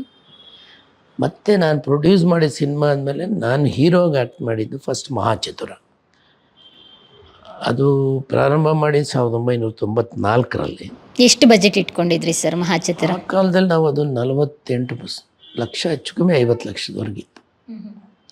ತುಂಬ ಚೆನ್ನಾಗಿ ಮೂಡಿ ಬಂದಿತ್ತು ಅದು ಸಿನಿಮಾ. ಅದು ಈಗಲೂ ತುಂಬ ವರ್ಷಗಳಾಗೋಯ್ತು, 30 ವರ್ಷ. ಒಂದು ಮೊದಲನೇ ಹೀರೋಯಿನ್ ಬಂದು ಫ್ರಮ್ ಚೆನ್ನೈ, ಆ ಹುಡುಗಿ ಹೆಸರು ಮಾಡ್ತಿದ್ದೀನಿ ನಾನು. ಇನ್ನೊಂದು ಸೆಕೆಂಡ್ ಹೀರೋಯಿನ್ ಇಲ್ಲಿ ಬ್ಯಾಂಗ್ಳೂರ್ನವ್ರೆ. ಸ್ಟೋರಿ ಎಲ್ಲ ನಿಮ್ಮದೇನಾ? Story, screenplay, dialogues. Okay, ಏನು ಬೇಸ್ಡ್ ಆನ್ ಸಿನಿಮಾ ಸರ್? ಏನು ಕಾನ್ಸೆಪ್ಟ್? ಅದೊಂದು dual character cinema, crime thriller. Double acting? ನೀವು ಹಂಗಾರೆ ಡಬಲ್ ಆ್ಯಕ್ಟಿಂಗ್ ಆ ಸಿನಿಮಾದಲ್ಲಿ ಮಾಡಿದ್ರಿ? ನೀವು ಈಗಲೂ ನೋಡಿದ್ರೆ ತುಂಬ ಜನ ಹೇಳ್ತಾರೆ, ಸರ್ ಆ ಸಿನಿಮಾ ಈಗ ರಿಲೀಸ್ ಆಗಬೇಕಿತ್ತು ಸರ್, ಈಗಿನ ಕಾಲಘಟ್ಟಕ್ಕಿತ್ತು ಅದು ಸಿನಿಮಾ, ಅಷ್ಟು ನೀವು ಇದರಲ್ಲಿ ಮಾಡಿದ್ದೀರಿ ಅಂತ. ಸೊ ಈಗೆಲ್ಲ ಬೇರೆ ರೀತಿಯಾದಂಥ ಪ್ರಪಂಚ. ನಾವೆಲ್ಲ ಮಾಡ್ತಿದ್ದು ಸೆಲ್ಯುಲಾರ್ಡ್ನಲ್ಲಿ. ಆವಾಗ ನಾನು ರೆಡಿ ಒಂದು ರೋಲ್ ತೊಗೊಂಡು ಬಂದು ಸಿನಿಮಾಗಳನ್ನೆಲ್ಲ ನಾವು ಮಾಡ್ತಿದ್ದೆವು. ಇವತ್ತೆಲ್ಲ ಡಿಜಿಟಲ್, ನಿಮಗೆ ಗೊತ್ತಿದೆ. ತುಂಬ ಜನ ಹೊಸ ಹೊಸ ಹುಡುಗರು ಬರ್ತಿದ್ದಾರೆ ಈಗ, ಎಲ್ಲ ಕನಸುಗಳನ್ನು ಹೊತ್ಕೊಂಡು ಬರ್ತಿದ್ದಾರೆ. ಆದರೆ ಸಿನಿಮಾ ರಂಗಕ್ಕೆ ಅವ್ರು ಏನು ಪ್ರಾಡಕ್ಟ್ ಮಾಡ್ತಿದ್ದಾರೆ, ತುಂಬ ಒಳ್ಳೊಳ್ಳೆ ಸಿನಿಮಾಗಳನ್ನು ಮಾಡ್ತಿದ್ದಾರೆ, ನಾ ಇಲ್ಲ ಅಂತ ಹೇಳಲ್ಲ. ಬಟ್ ಅದನ್ನು ಬಿಡುಗಡೆ ಆಗಬೇಕು. ಅದನ್ನು ಜನ ನೋಡಬೇಕು. ಅಲ್ಲಿ ಪ್ರಾಬ್ಲಮ್ ಇದೆ. ಒಳ್ಳೊಳ್ಳೆ ಥಿಯೇಟ್ರ್ಗಳ ಅಭಾವ ಇತ್ತು ಮೊದಲು. ಈಗೆಲ್ಲ ಥಿಯೇಟ್ರ್ಗಳನ್ನೇ ಮುಚ್ತಾ ಬಂದಿದ್ದಾರೆ. ಸರ್ ಅದು ನಿಮ್ಮ ಸಿನಿಮಾ ಎಷ್ಟು ಕಲೆಕ್ಷನ್ ಆಯಿತು ಸರ್? ಲಾಸ್ ಆಗ್ನಿಲ್ವಾ? ನಾನು ತುಂಬ ಸಿನಿಮಾ ಮಾಡಿದ್ದೀನಿ, ನಿಮಗೆ ಬಹುಶಃ ಫಸ್ಟ್ ಸಿನಿಮಾದ್ದು ಪ್ರೊಡಕ್ಷನ್ ಲಾಸ್ ಆಗ್ನಿಲ್ಲ? ನನಗೇನು ಲಾಸ್ ಆಗಿಲ್ಲ ಮಗ, ಅದಾಗಲಿಲ್ಲ. ಅದಾದಮೇಲೆ ನಾನು ಹೀರೋ ಆಗಿ ನನ್ನ ಜೊತೆ ರಮ್ಯಾ ಕೃಷ್ಣ ಮಾಡಿದ್ದು ಆಂಧ್ರ ಹೆಂಡತಿ ಅಂತ ಒಂದು ಸಿನಿಮಾ. ಅದಾದಮೇಲೆ ಅದಕ್ಕೂ ಪ್ರೊಡ್ಯೂಸರೇ? ಇಲ್ಲ, ನಾನು ಹೀರೋ ಆಗಿ ಮಾಡಿದ್ದೀನಿ. ಓಕೆ. ಅವರು ಇತ್ತೀಚೆಗೆ ತೀರ್ಕೊಂಡ್ರು ಡೈರೆಕ್ಟ್ರ್ ಅವರು. ನಾನು ಮಾಡಿದ ಸಿನಿಮಾಗಳು ನೋಡಿ, Indian, Mahachatura, Andhra Hendati, police officers, okay sir okay, Ninade Nenapu, love story ಅಂದರೆ ಇವ್ರದ್ದು ಇದೆಯಲ್ಲ, ಕಮಲ್ ಹಾಸನ್ ಅವರ ಏಕ್ ದೂಜೆ ಕೆಲೆ ಸಿನಿಮಾವನ್ನು ನಾನು ಕನ್ನಡ ಮತ್ತು ತಮಿಳಿನಲ್ಲಿ ರೀಮೇಕ್ ಮಾಡಿದ್ದೆ. ಅದನ್ನ ಕೆ ಬಾಲಚಂದ್ರ ಅವ್ರ ಹತ್ರ ಮಾತಾಡಿ ಆ ಕತೆ ತಗೊಂಡು, ಭಾರತಿ ಕಣ್ಣನ್ ಅಂತ ತಮಿಳ್ನಾಡು ಡೈರೆಕ್ಟ್ರು, ಉಯಿರ್ ಉಳ್ಳವರೆ ಅಂತ ತಮಿಳಿನಲ್ಲಿ ಬಿಡುಗಡೆ ಆಯಿತು, ಕನ್ನಡದಲ್ಲಿ ಲವ್ ಸ್ಟೋರಿ ಅಂತ ಮಾಡಿ. That is a big hit picture. ತುಂಬ ಜನಕ್ಕೆ ಗೊತ್ತಿದೆ ಆ ಸಿನಿಮಾ. ಗೊತ್ತು ಸರ್. ಅದರಲ್ಲಿ ನಿಮ್ಮ ಮಗನೇ ಅಲ್ವಾ ಸರ್ ಆ್ಯಕ್ಟ್ ಮಾಡಿ? ಮಯೂರ್ ಅದರಲ್ಲಿ, ನಾನು ಪ್ರೊಡ್ಯೂಸರ್ ಅದಕ್ಕೆ. ಅದಾದಮೇಲೆ ಅಫ್ಕೋರ್ಸ್ ಮಯೂರ್ ನೀವು ಇಂಟ್ರ್ಯೂ ಮಾಡಿದ್ರೆ ಅವನ ಬಗ್ಗೆ ಅವನು ಹೇಳ್ತಾನೆ. ಮಣಿ ಸಿನಿಮಾಯಿಂದ ಒಂದು ಜೀವನ ಪ್ರಾರಂಭ ಆಯಿತು. ಮೊದಲು ಮಣಿ, ಆಮೇಲೆ ಗುನ್ನ ಅಂತ ಸಾರಾ ಗೋವಿಂದ್ ಅವ್ರು ಪ್ರೊಡಕ್ಷನ್ ಮಾಡಿದ್ದ. 3ನೇದು ಯಾವುದೋ ಒಡೀಸ್ ಅಂತ ಮಾಡಿದ್ದು. 4ನೇ ಸಿನಿಮಾ ನಾನು ಪ್ರೊಡ್ಯೂಸ್ ಮಾಡಿದ್ದು ಲವ್ ಸ್ಟೋರಿ. ಎಷ್ಟು ಕಲೆಕ್ಷನ್ ಆಯಿತು ಸರ್ ಲವ್ ಸ್ಟೋರಿದ್ದು? ಲವ್ ಸ್ಟೋರಿ ಆಗಿನ ಕಾಲಕ್ಕೆ ನನಗೆ ಇನ್ವೆಸ್ಟೆಡ್ ಅರೌಂಡ್ ಅವಾಗೊಂದು 85-90 ಲ್ಯಾಕ್ಸ್ ಇರಬೇಕು. ಬಟ್ ನನಗೊಂದು 1.25 ಕೋಟಿ ಅಷ್ಟು ಒಳ್ಳೆ ಹಣ ಬಂತು. I made A good money in that. ಆಗಿನ ಕಾಲಕ್ಕೆ ಹಂಸ್ಲೇಖ್ ಅವ್ರ ಅಣ್ಣ ಗಾನ್ ಶಾರದಾ ಬಾಲು ಅಂತಿದ್ರು. ಅವರೊಂದು ಗಾನ್ ಶಾರದಾ ಅಂತ ಒಂದು ವಾದ್ಯಗೋಷ್ಠಿ ಇಟ್ಕೊಂಡಿದ್ರು. ಅವ್ರ ಜೊತೆನೂ ನಾನು ನುಡಿಸಿದ್ದೀನಿ. ಆವಾಗ ಮೆಂಡ್ಲಿನ್ ನುಡಿಸ್ತಾ ಇದ್ರು ಹಂಸ್ಲೇಖ್ ಅವರು. ಮ್ಯೂಸಿಷಿಯನ್ ಆಗಿ ನೀವು ಆರ್ಕೆಸ್ಟ್ರಾಕ್ಕೆ ಬೇರೆ ಬೇರೆ ಆರ್ಕೆಸ್ಟ್ರಾಗಳಿಗೆ ಹೋಗ್ತಿದ್ರಿ. ಆಮೇಲೆ ನಮ್ಮದೇ ಆದಂಥ ತಂಡ ಕಟ್ಕೊಂಡು. ಸುಮಾರು ಎಷ್ಟು ವರ್ಷದ ಸ್ಟ್ರಗ್ಲಿಂಗ್ ಇತ್ತಾ ಅಥವಾ ಸಕ್ಸಸ್ಫುಲ್ ರೇಟ್ ನಿಮಗೆ ತಂತಾನಾಗೆ ಬರ್ತಾ ಹೋಯ್ತಾ ಸರ್? ಹೇಗೆ ನಿಮ್ಮ ಜೀವನ?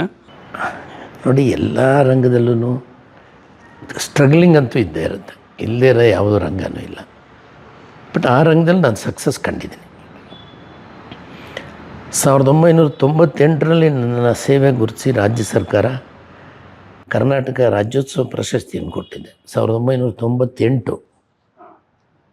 ಎಷ್ಟು ವರ್ಷ ಆಯ್ತಲ್ಲ, 2. ಸೊ ಯಾವುದೇ ಅಪ್ಲಿಕೇಶನ್ ಆಗ್ದಲೇ ಬಂದಿರೋದು ಅದು ನಿಮಗೆ?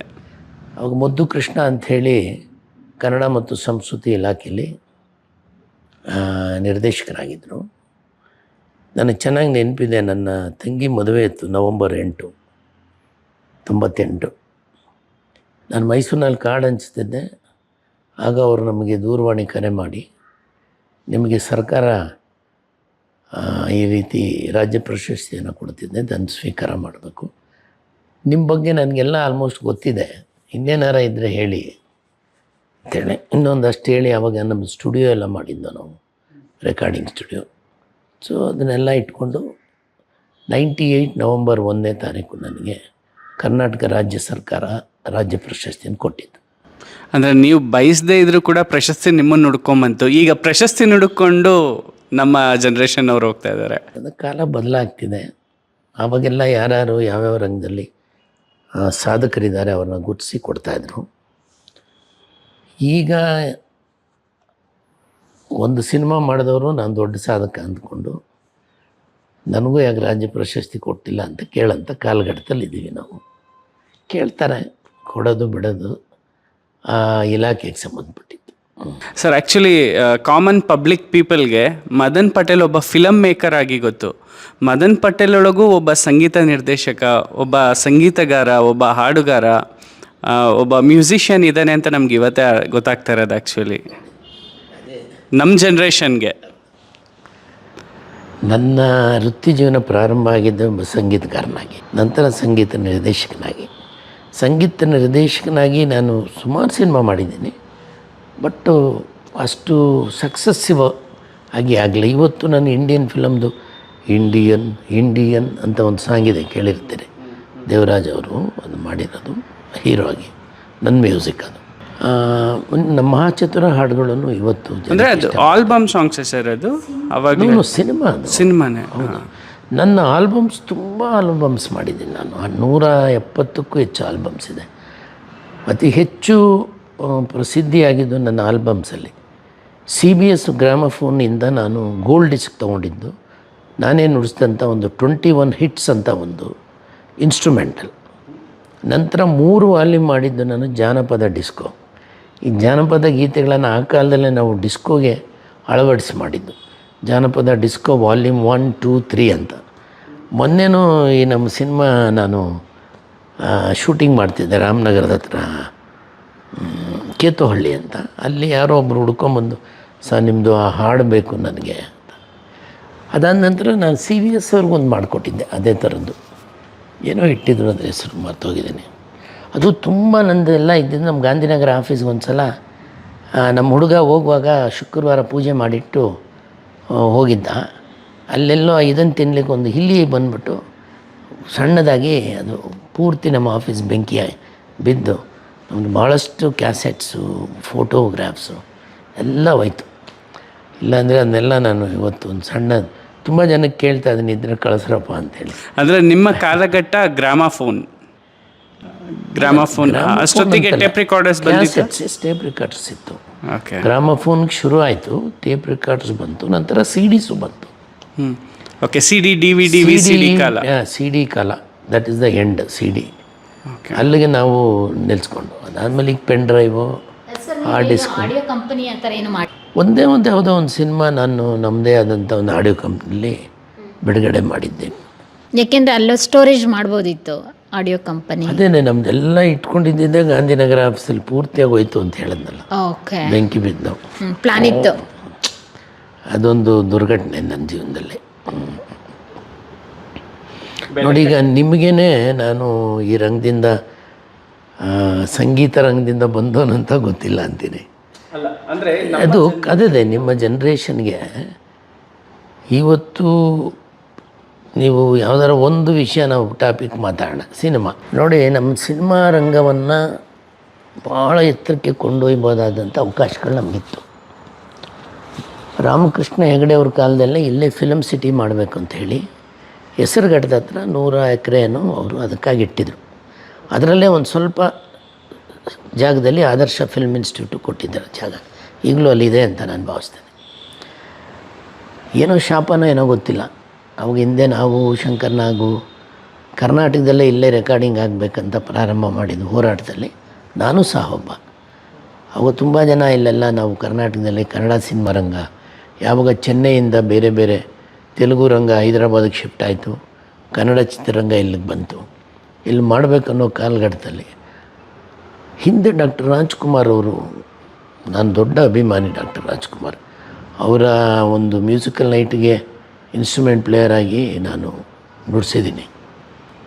ಅನ್ಫಾರ್ಚುನೇಟ್, ಆ ಕಾಲದಲ್ಲಿ ಅವರು ಮನ್ಸು ಮಾಡಿದ್ದಿದ್ರೆ ಯಾರೇ ಮುಖ್ಯಮಂತ್ರಿ ಆದರೂ ಹೋಗಿ ರಾಜ್ಕುಮಾರ್ ಅವ್ರನ್ನ ಹೋಗಿ ಭೇಟಿ ಮಾಡಿ ಒಂದು ಸೌಹಾರ್ದಯುತವಾದಂಥ ಭೇಟಿ ಮಾಡೋದು ಒಂದು ರೆಗ್ಯುಲರಾಗಿ ನಡೀತಾ ಇರ್ತದ್ದು, ಯಾರೇ ಬರಲಿ. ಆವಾಗ ರಾಜ್ಕುಮಾರ್ ಅವ್ರು ಮನ್ಸು ಮಾಡಿ, ನೋಡ್ರಪ್ಪ ಇಲ್ಲೇ ಡಾಕ್ಟರ್ ರಾಜ್ಕುಮಾರ್ ಬಡಾವಣೆ ಅಂತ ಮಾಡಿ ನಮ್ಮ ಕಲಾವಿದರಿಗೆ ಎಲ್ರಿಗೂ ಒಂದೊಂದು ಸೈಟ್ ಕೊಡಿ ಅಂತ ಹೇಳಿದ್ದಿದ್ರೆ ಇಷ್ಟೊಂದು ಡಾಕ್ಟರ್ ರಾಜ್ಕುಮಾರ್ ಬಡಾವಣೆ ಇಲ್ಲೇ ಎಲ್ಲೋ ಹತ್ತಿರದಲ್ಲಿ ಇರೋದು, ಅದಷ್ಟು ದೊಡ್ಡದು. ಅನ್ಫಾರ್ಚುನೇಟ್ ಅದಾಗಲಿಲ್ಲ. ನಮ್ಮ ಅಂಬರೀಷ್ ಅವರು ಅಷ್ಟೇ, ಅವರು ಇದು ಏನು ಕಲಾವಿದರು ಹೌಸಿಂಗ್ ಬೋರ್ಡ್ ಮಂತ್ರಿ ಆಗಿದ್ದರು. ನಾನು ಹೇಳಿದೆ, ನೋಡೋಣ ಎಲ್ಲ ಪಾಪ ಬಡವರಿದ್ದಾರೆ, ಗುಡ್ಸಿ ಅಷ್ಟೇ ಅವ್ರಿಗೆಲ್ಲ ಒಂದೊಂದು ಕೊಟ್ಬಿಡಿ ಮನೆ ಅಂತ. ಸುಮ್ಮನೆ ರಮ್ಮ, ನಿಂಗೆ ಗೊತ್ತಾಗಲ್ಲ, ಒಬ್ಬರು ಕೊಟ್ಟರೆ ಆಮೇಲೆ ಪ್ರಾಬ್ಲಮ್ ಇನ್ನೊಬ್ಬರು ಅಂತೇಳಿ. ಈ ರೀತಿ ನಮ್ಮ ರಂಗ ಇಲ್ಲೇ ಆಗಿದ್ದಿದ್ರೆ ಬೆಂಗಳೂರಿನಲ್ಲಿ film city, it was very close to the international airport, in between Bengaluru city and international airport. ಈಗ ಶಿವರಾಮ್ ಕಾರಂತರ ಬಡಾವಣೆ ಏನಿದೆ ಅದು ಹೊಂದ್ಕೊಂಡಂಗೆ ಇತ್ತದು. ಏನೇನೋ ಯಾರೂ ಅಂತ ಇಂಟ್ರೆಸ್ಟ್ ತೊಗೊಳ್ಳಿಲ್ಲ. ಪ್ರಾಪರ್ಟಿ ಮತ್ತೆ ಸರ್ಕಾರ ವಾಪಸ್ ಇಲ್ಲ, ಸರ್ಕಾರ ವಾಪಸ್ ತೊಗೊಂಡು ಅದೇನೋ ಬೇರೆ ಬೇರೆ ಕೊಡ್ತು. ಈಗೇನೋ ಸಿದ್ದರಾಮಯ್ಯ ಅವರು ಮೈಸೂರು ಅವರ ಕ್ಷೇತ್ರದಲ್ಲಿ ಮಾಡಬೇಕು ಅಂತೇಳಿ ಒಂದು ಮಾಡಿದ್ದಾರೆ. ಅದು ಎಲ್ಲಿಗೆ ಹೋಗಿ ಮುಟ್ಟುತ್ತೋ ನಮಗಂತೂ ಗೊತ್ತಿಲ್ಲ. ಯಾಕಂದರೆ ಸಿನಿಮಾ ರಂಗ ನೋಡಿ ಒಂದು it's A biggest unorganised industry. ಅದು ಇಟ್ಸ್ ಮೋಸ್ಟ್ ಅನ್ಆರ್ಗನೈಸ್ಡ್ ಇಂಡಸ್ಟ್ರಿ. ಅದು ಆರ್ಗನೈಸ್ ಆಗಬೇಕಾಗಿತ್ತು. ಅದನ್ನು ಮಾಡೋರು ಕಾಲದಲ್ಲಿ ಡಾಕ್ಟರ್ ರಾಜ್ಕುಮಾರ್ ಅವರು, ವಿಷ್ಣುವರ್ಧನ್ ಅವರು, ಅಂಬರೀಷ್ ಅಂತ ಮಹಾನ್ ನಟರು ಮಾಡ್ಬೋದಾಗಿತ್ತು. ಏನೇನೋ ಕಾರಣಗಳಿಗೆ ಅದಾಗಲಿಲ್ಲ. ಈಗ ಪೂರ್ತಿ ನಾಶ ಆಗೋಗಿದೆ. ಅದ್ರ ಬಗ್ಗೆ ಮಾತಾಡದೇ ಇರೋದೇ ಒಳ್ಳೆಯದು. ಯಾಕಂದರೆ ಪಾಪ ತುಂಬ ಜನ ಯುವಕರುಗಳು ಸರ್ ಸಿನಿಮಾ ಮಾಡಿದ್ದೀನಿ, 2 ಕೋಟಿ ಖರ್ಚು ಮಾಡಿದೆ, 3 ಕೋಟಿ ಖರ್ಚು ಮಾಡಿದೆ. ಜನನ್ನ ನೀವು ಒಂದು AC ಬಸ್ ಕೊಟ್ಟು ಬಂದ್ರಪ್ಪ ನೋಡಿ ಅಂದರು ಯಾರು ಜನ ಬಸ್ಸಲ್ಲೂ ಬರಲ್ಲ. ಅದೇ ಫ್ರೀಯಾಗಿ ನೀವು ತೋರಿಸ್ತೀವಿ ಅಂದರೂ ಜನ ಥಿಯೇಟ್ರಿಗೆ ಬರ್ತಿಲ್ಲ. ನೀವು 10 ರೂಪಾಯಿ ಖರ್ಚು ಮಾಡಿ ಏನಾರು ಒಂದು ವಸ್ತು ತಯಾರು ಮಾಡಿದ್ರೆ ಅದನ್ನು 10 ರೂಪಾಯಿಗಾದರೂ ಯಾವನಾರು ತೊಗೊಳೋನಿರಬೇಕು. ಕೇಳದೆ ಹೋದ್ಮೇಲೆ ಮತ್ತು ಸಿನಿಮಾ ಯಾಕೆ ಮಾಡಬೇಕು? ಹಾಗಾಗಿ ನಾನು ಕರೋನಾಗ ಹಿಂದೆ ನಾನು ತಮಟೆ ಮಾಡಿದ್ದು. ಈಗಲೂ ನಾನು ಬಿಡುಗಡೆ ಮಾಡೋಕ್ಕೋರು ಒಂದು 30-40 ಲಕ್ಷ ಲಾಸ್ ಆಗುತ್ತೆ. ಅದನ್ನೇನು ಮಾಡಬೇಕು, ಯಾವ ರೀತಿ ಬಿಡುಗಡೆ ಮಾಡಬೇಕು ಅಂತ ಆಲೋಚನೆ ಮಾಡ್ಕೊಂಡು ಇಟ್ಕೊಂಡಿದ್ದೆ. ಹೀಗೆ ಆಡಿಯೋ ಒಂದು ನೆಕ್ಸ್ಟ್ ವೀಕಲ್ಲಿ ರಿಲೀಸ್ ಮಾಡಿ ಅದನ್ನು ಏನೋ ಒಂದು ಪ್ಲ್ಯಾನ್ ಮಾಡಿ ಬಿಡುಗಡೆ ಮಾಡಬೇಕು. ಇಲ್ಲಾಂದ್ರೆ ಹೇಗೆ ನೀವೇನು ಖರ್ಚು ಮಾಡ್ತೀರಿ ಅದೂ ಲಾಸ್ ಆಗುತ್ತೆ. ಏನು ಬರಲ್ಲ ವಾಪಸ್. ಜನ ಬರಬೇಕಲ್ಲ ನಿಮಗೆ. ಕಾರಣ ಏನು? ಸುಮ್ಮನೆ ನಮ್ಮವ್ರು ಹೇಳ್ತಾರೆ ಅಷ್ಟು ಕೋಟಿ ಕಲೆಕ್ಷನ್ ಆಯಿತು, ಇಷ್ಟು ಕೋಟಿ ಕಲೆಕ್ಷನ್ ಆಯಿತು ಅಂತ. ಅದು ಸರಿಯಾಗಿ ನಾವು ಹೇಳೋದನ್ನು ಕೇಳಿಸ್ಕೊಂಡು ಇನ್ಕಮ್ ಟ್ಯಾಕ್ಸ್ ರೈಡ್ ಮಾಡಿದ್ರೆ ಆವಾಗ ಬಂಡವಾಳ ಗೊತ್ತಾಗುತ್ತೆ ಎಷ್ಟು ಕೋಟಿ ಬಂದಿದೆ ಅಂತ.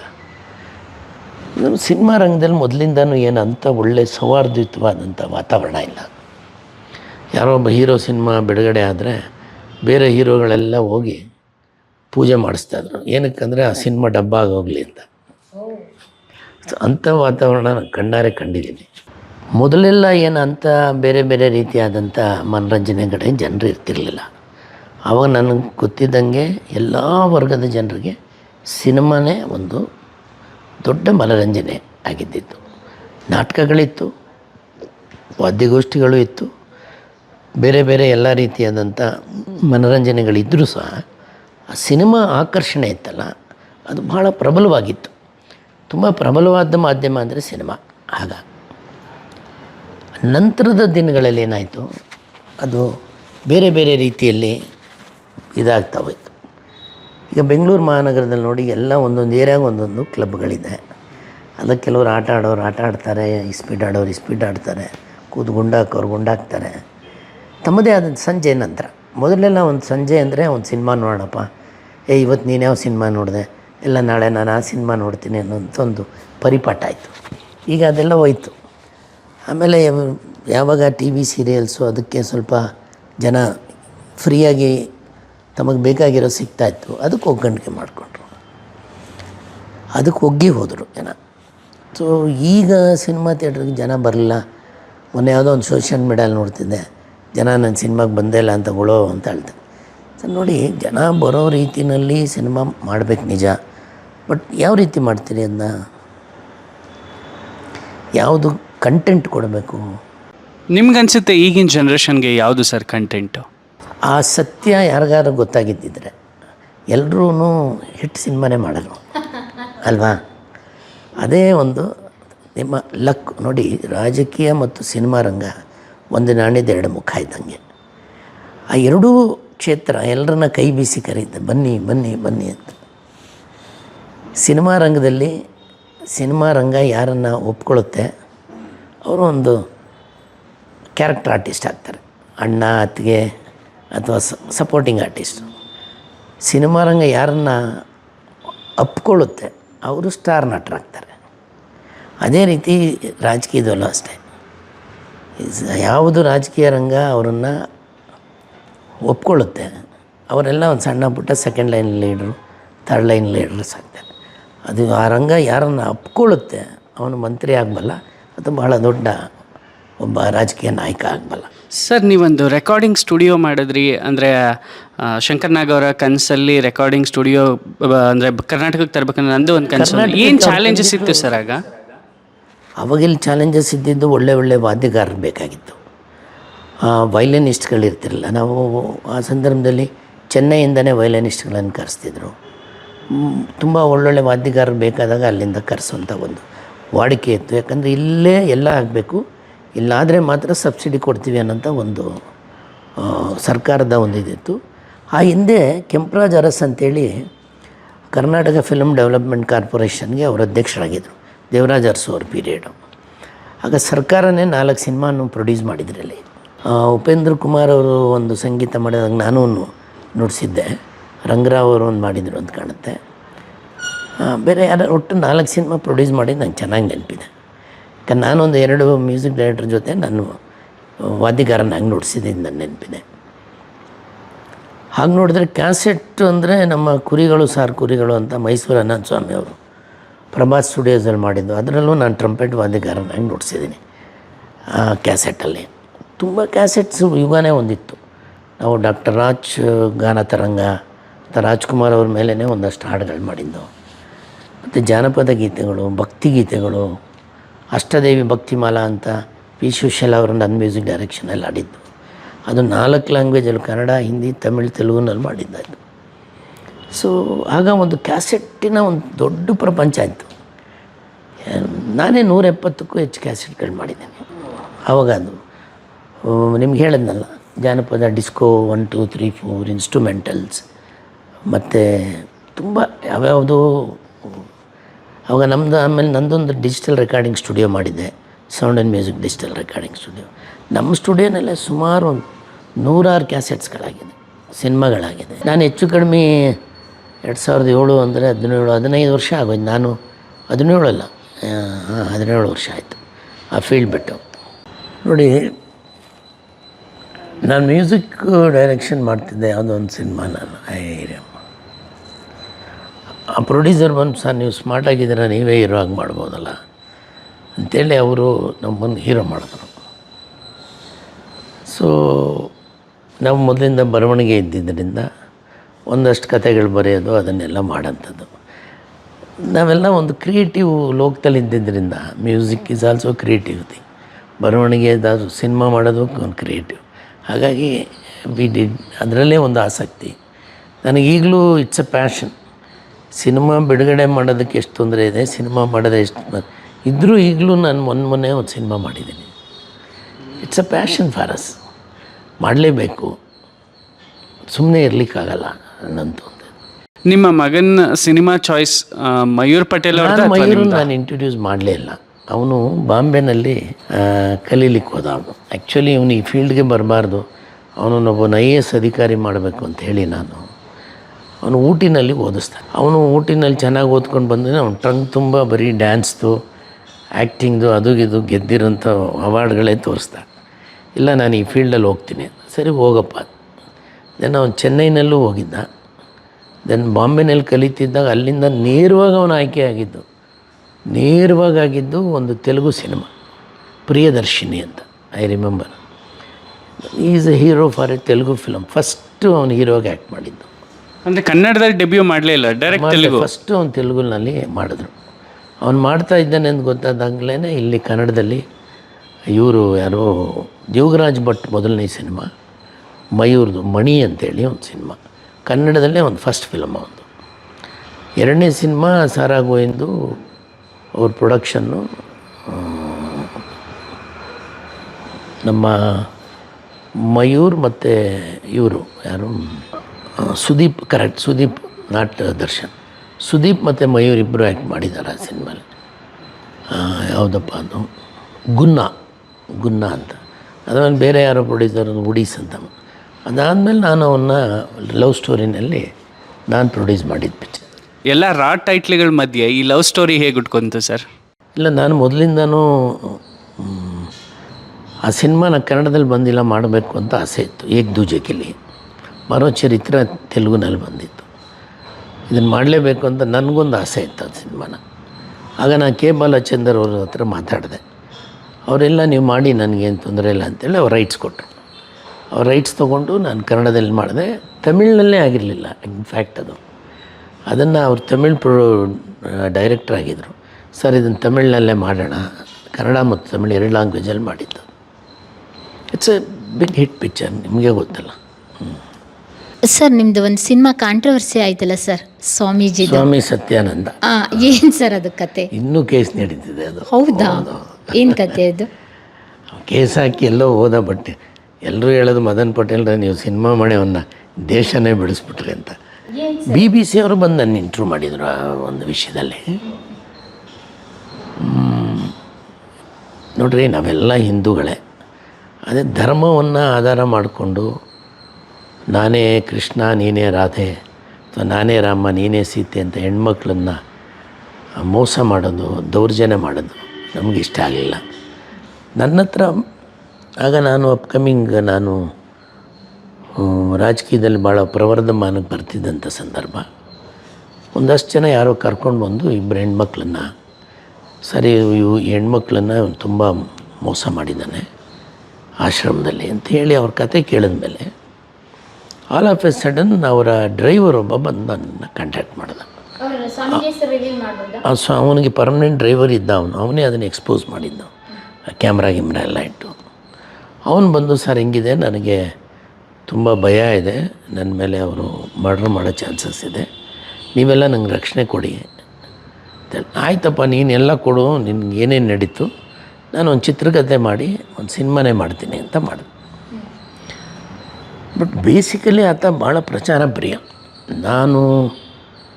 ಅವನು ನಿತ್ಯಾನಂದನ ಮೇಲೆ ಸಿನಿಮಾ ಮಾಡ್ತೀನಿ ಅಂತ ಎಲ್ಲೂ ಅನೌನ್ಸ್ ಮಾಡಿರಲಿಲ್ಲ.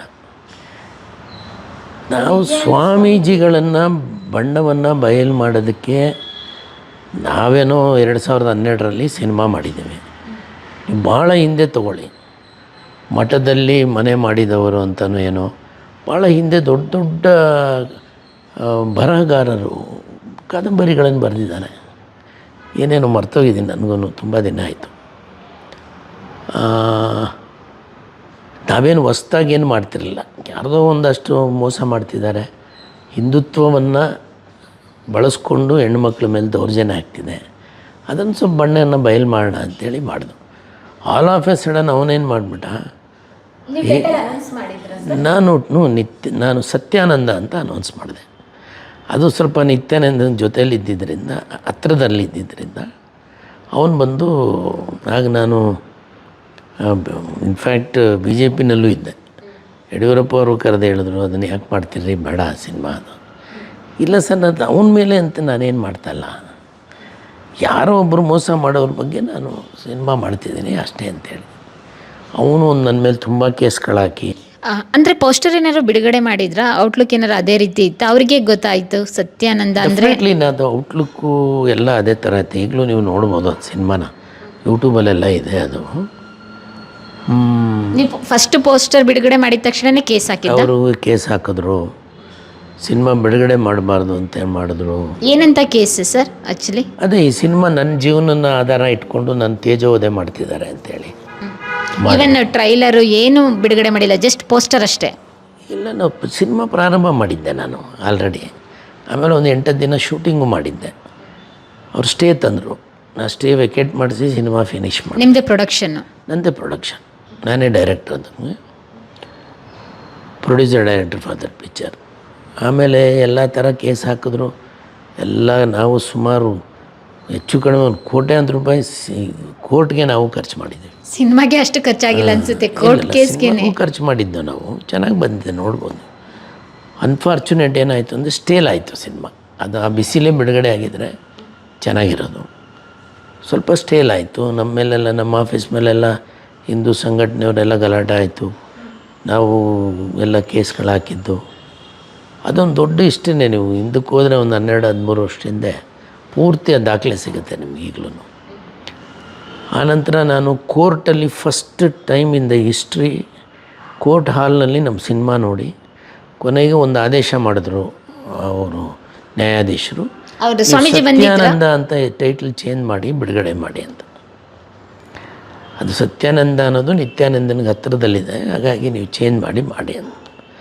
ಬಟ್ ನನಗೆ 2 ಕೋಟಿ ರೂಪಾಯಿದೇನೋ ಮಾನನಷ್ಟ ಮೊಕದ್ದಮೆ ಹಾಕಿದ್ದರು. ಈಗ ನನ್ನ ಮೇಲೆ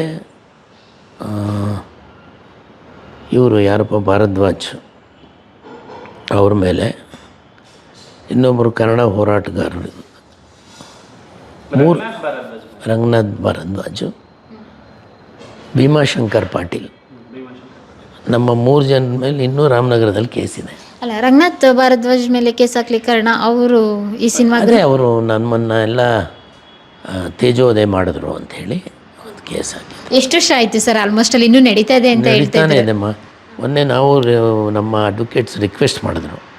ಜಡ್ಜ್ ಹೇಳಿದ್ರು, ಈಗ ಅವನು ಇಲ್ಲೇ ಇಲ್ವಲ್ರಿ, ಕೇಸ್ ಕ್ಲೋಸ್ ಮಾಡೋಣ, ನೀವೆಲ್ಲರೂ ಒಟ್ಟಾಗಿ ಬನ್ನಿ ಅಂತ. ನಾವೆಲ್ಲರೂ ಒಟ್ಟಾಗಿ ಹೋಗೋಕ್ಕೆ ಎಲ್ಲ ಬ್ಯುಸಿ. ಎಷ್ಟು ಕೋಟಿ ಕಳ್ಕೊಂಡ್ರಿ ಸರ್ ಕೇಸ್ ವರ್ಕಿಗೆ? I lost more than 4 crores in that picture. Cinema ರಂಗದಲ್ಲಿ ಹಾಕಿರೋ ದುಡ್ಡು ನಾನು ಏನಾದರೂ ಭೂಮಿ ಮೇಲೆ ಹಾಕಿದರೆ ಇವತ್ತೊಂದು 3-4 ಸಾವಿರ ಕೋಟಿ ಹೊಡೆಯ ನಾನು. ಇದೇನು ಪ್ಯಾಷನ್ ಮಾಡ್ತಾನೇ ಇದ್ದೀವಿ. ಅದೊಂದು ಕಾಂಟ್ರವರ್ಸಿ ಆಗಿದ್ದು ಸಿನಿಮಾ, ಅದೊಂದು ತುಂಬ ಹೆಚ್ಚು. ಯಾರಿವನು ಸತ್ಯಾನಂದನೇ ನಿತ್ಯಾನಂದನ ಅಂತ. ಓ, ಅವಾಗ ನಿತ್ಯಾನಂದನ್ ಬಂದೇ ಬಿಡ್ತು ಕೊನೆಗೂ. ಅದೇ ನಿತ್ಯಾನಂದ ಅಂತ ನಾವೇನು ಹೇಳಿಲ್ವಲ್ಲ. ಸೊ ಅಷ್ಟರಲ್ಲಾಗಲಿ ನಿತ್ಯಾನಂದನ್ ಒಂದಷ್ಟು ಫೇಸಸ್ ಆಚೆ ಬಂದಿತ್ತಲ್ಲ, ಎಲ್ಲ ಬಂದು ಅವ್ನು ಸ್ಟೇಲ್ ಆಗಿ ಇದಾಗುತ್ತೆ. ಯಾವುದೇ ಈಗ ನೋಡಿ, ಮೊನ್ನೆ ಇವರು ಪ್ರಜ್ವಲ್ ರೇವಣ್ಣನ ಕತೆ ಬಂದ ತಕ್ಷಣ ಒಂದು 8 ಜನ ಪೆನ್ ಡ್ರೈವ್ ಅಂತ ರಿಜಿಸ್ಟರ್ ಮಾಡಿದ್ರು. ಯಾರೂ ಶುರು ಮಾಡಲಿಲ್ಲ. ಈಗ ಸಿನಿಮಾ ಮಾಡಿ ಅದನ್ನು ಬಿಡುಗಡೆ ಮಾಡಿದ್ರು ಜನ ಯಾರೂ ನೋಡಲ್ಲ. ಇವತ್ತು ನಿಮಗೆ just open in your mobile, ನಿಮ್ಗೇನು ಬೇಕು ಎಲ್ಲ ಸಿಗುತ್ತೆ. ಯಾರಿಗೆ ಏನೇನು ಇಷ್ಟ ಎಲ್ಲರೂ ನೋಡ್ಕೋತಾರೆ. ತ್ರಿವೇಣಿ ಟಾಕೀಸಲ್ಲಿ ಮೇಯ್ನ್ ಥಿಯೇಟ್ರು ಎಲ್ಲ ಕಡೆ ರಿಲೀಸ್ ಆಯಿತು. ಆಲ್ ಓವರ್ ಕರ್ನಾಟಕ ರಿಲೀಸ್ ಆಯಿತು. ನಮ್ಮ ಕರ್ನಾಟಕ ಚಲನಚಿತ್ರ ವಾಣಿಜ್ಯ ಮಂಡಳಿಯಲ್ಲಿ ಇದೆಯಲ್ಲ, ಅದ್ರ ಬಗ್ಗೆ ನನಗೆ ಯಾವುದೂ ಗೌರವ ಇಲ್ಲ. ಕಾರಣ ಏನಂದರೆ, ಅದು ಗಟ್ಟಿ ಇದ್ದಿದ್ದರೆ ಸಿನಿಮಾ ರಂಗ ಎಷ್ಟೋ ಉಳಿಸ್ಕೋಬೋದಾಗಿತ್ತು. ಥಿಯೇಟ್ರ್ ಮೇಲೆ ಅವ್ರಿಗೆ ಯಾವುದೂ ಹಿಡ್ತಾ ಇರಲಿಲ್ಲ. ದೊಡ್ಡವ್ರ ಸಿನಿಮಾ ಅಂದ ತಕ್ಷಣ ಅವ್ರಿಗೆ ಇಮಿಡಿಯೇಟಾಗಿ ಬಿಡುಗಡೆ ಮಾಡೋಕ್ಕೆ ಅವಕಾಶ ಇತ್ತು. ಮಧ್ಯದಲ್ಲಿ ಒಂದಷ್ಟು ಅಂದರು, ಯಾರ್ದು ಮೊದಲು ಸೆನ್ಸಾರ್ ಮಾಡಿರ್ತಾರೆ ಆ ಡೇಟ್ ಮೇಲೆ ರಿಲೀಸ್ ಅಂತೇಳಿ ಏನನ್ನು ಮಾಡಿದ್ರು. ಅನ್ಫಾರ್ಚುನೇಟ್, ನಮ್ಮ ಚಲನಚಿತ್ರ ವಾಣಿಜ್ಯ ಮಂಡಳಿ ಕನ್ನಡ ಚಲನಚಿತ್ರ ರಂಗವನ್ನು ಹೇಗೆ ಉಳಿಸ್ಬೇಕು, ಬೆಳೆಸಬೇಕು ಅನ್ನೋದ್ರ ಬಗ್ಗೆ ಯೋಚನೆ ಮಾಡಲಿಲ್ಲ. ಫಸ್ಟ್ ಆಫ್ ಆಲ್ ಅವರು ಮಾಡಿದ ತಪ್ಪೇನೆಂದರೆ, ಕನ್ನಡದಲ್ಲಿ ಡಬ್ಬಿಂಗ್ ಬರಬಾರ್ದು ಅನ್ನೋಂಥ ಒಂದು ದೊಡ್ಡ ಗಲಾಟೆ ಮಾಡಿದ್ರು. ನಾನು ಬರಲಿ ಅಂತ ನಾನು ಮಾಡಿದೆ. ನನ್ನ ಮೇಲೆ ಅದು 100 ಜನ ಇನ್ಕ್ಲೂಡಿಂಗು ಕೆಲವು ದೊಡ್ಡವರೆಲ್ಲನೂ ಹೇಳಿದ್ರು, ಏನು ಸರ್ ನೀವೇ ಇದಕ್ಕೆ ವಿರೋಧ ಮಾಡ್ತೀರಾ? ನೀವು ಕನ್ನಡದಲ್ಲಿ ಒಬ್ಬ ನಟರಾಗಿ, ನಿಮ್ಮ ಮಗನೂ ಒಬ್ಬ ನಟನಾಗಿ ನೀವು ಯಾಕೆ ಡಬ್ಬಿಂಗಿಗೆ ಪರವಾಗಿದ್ದೀರಾ ಅಂತ. ನಾನು ಹೇಳಿದೆ, ನೋಡಿರಿ, ನಾವು ಕಲಾವಿದರು, ನಾವು ಸಿನಿಮಾ ಮಾಡ್ತೀವಿ ಅನ್ನೋದಕ್ಕಿಂತ ಹೆಚ್ಚಿನದಾಗಿ ನನ್ನ ತಾಯಿ ಭಾಷೆ, ನನ್ನ ಕನ್ನಡ ಉಳಿಬೇಕ್ರಿ. ಫಸ್ಟು ಭಾಷೆ ಉಳಿದ್ರೆ ಅಲ್ವ ನಾವೆಲ್ಲ ಉಳಿಯೋಕ್ಕೆ ಸಾಧ್ಯ. ಹೇಗೆ ಭಾಷೆ ಉಳಿಯುತ್ತೆ ಮದನ್ ಪಟೇಲ್ರೆ ನೀವು ಹೇಳ್ತೀರಿ ಅಂತ ಕೇಳಿದ್ರು. ನಾನು ಹೇಳಿದೆ, ನೋಡಿ, ಇವತ್ತು ಹಳ್ಳಿಯಲ್ಲಿ ತೆಲುಗು ಸಿನಿಮಾ, ತಮಿಳು ಸಿನಿಮಾ ಬಿಡುಗಡೆ ಆಗ್ತಿದೆ. ಯಾಕೆ ಆಗ್ತಿದೆ? 2-3 ದಶಕಗಳ ಕಾಲ ಇದ್ದವನು, ನನಗೆ ಗೊತ್ತಿದೆ. ಗಾಂಧಿನಗರದಲ್ಲಿರುವಂಥ ಡಿಸ್ಟ್ರಿಬ್ಯೂಟರ್ಗಳಿಗೆ ಯಾರಿಗೂ ಕನ್ನಡ ಭಾಷೆ ಬಗ್ಗೆ ಅಭಿಮಾನ ಇಲ್ಲ. ಅವರೇನಿದ್ರು ವ್ಯಾಪಾರಸ್ಥರು. ಅವ್ರಿಗೆ ಯಾವ ಸಿನಿಮಾ ನಾನು ತೊಗೊತೀನಿ, ಆ ಸಿನಿಮಾಯಿಂದ ನಾನು ಎಷ್ಟು ಹಣ ಸಂಪಾದನೆ ಮಾಡ್ತೀನಿ ಅನ್ನೋದು ಅಷ್ಟೇ ಗೊತ್ತಿತ್ತು. ಯಾವಾಗ ನಮ್ಮಲ್ಲಿ ಡಬ್ಬಿಂಗ್ ಇಲ್ಲ ಅಂತ ಗೊತ್ತಾಯಿತು,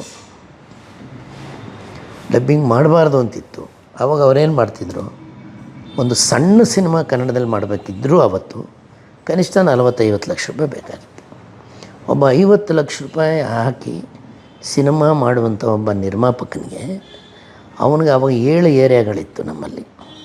ಆ 7 ಏರಿಯಾಗಳಿಗೆ ಅವನು ಮಿನಿಮಮ್ 50 ಲಕ್ಷ ಅವನ ದುಡ್ಡಿನ ಜೊತೆ ಒಂದಷ್ಟು ಲಾಭ ಮಾಡ್ಕೋಬೇಕಾಗಿತ್ತು. ಆವಾಗ ಯಾರೇ ಒಬ್ಬ ಡಿಸ್ಟ್ರಿಬ್ಯೂಟ್ರು ಒಂದು ಏರಿಯಾಗೆ ತೊಗೊಂಡಿದ್ರೆ, ಒಂದು ಸೆಂಟ್ರಿಗೆ, ಅಂದರೆ ನಾವು ಒಂದು ಸಿನಿಮಾ ಥಿಯೇಟ್ರಿಗೆ ಕನಿಷ್ಠ ಕನ್ನಡ ಪಿಕ್ಚರು ಕೊಡಬೇಕಂದ್ರೆ ಬಾಡಿಗೆಗೆ, ಅಂದರೆ ಆ ಥಿಯೇಟ್ರಲ್ಲಿ ರಿಲೀಸ್ ಮಾಡಬೇಕಾದ್ರೆ 5,000 ರೂಪಾಯಿ ಕಡಿಮೆ ಅವನು ಒಂದು ಸಿನಿಮಾ, ಕನ್ನಡ ಸಿನಿಮಾ ಕೊಡಲಿಕ್ಕಾಗಲ್ಲ.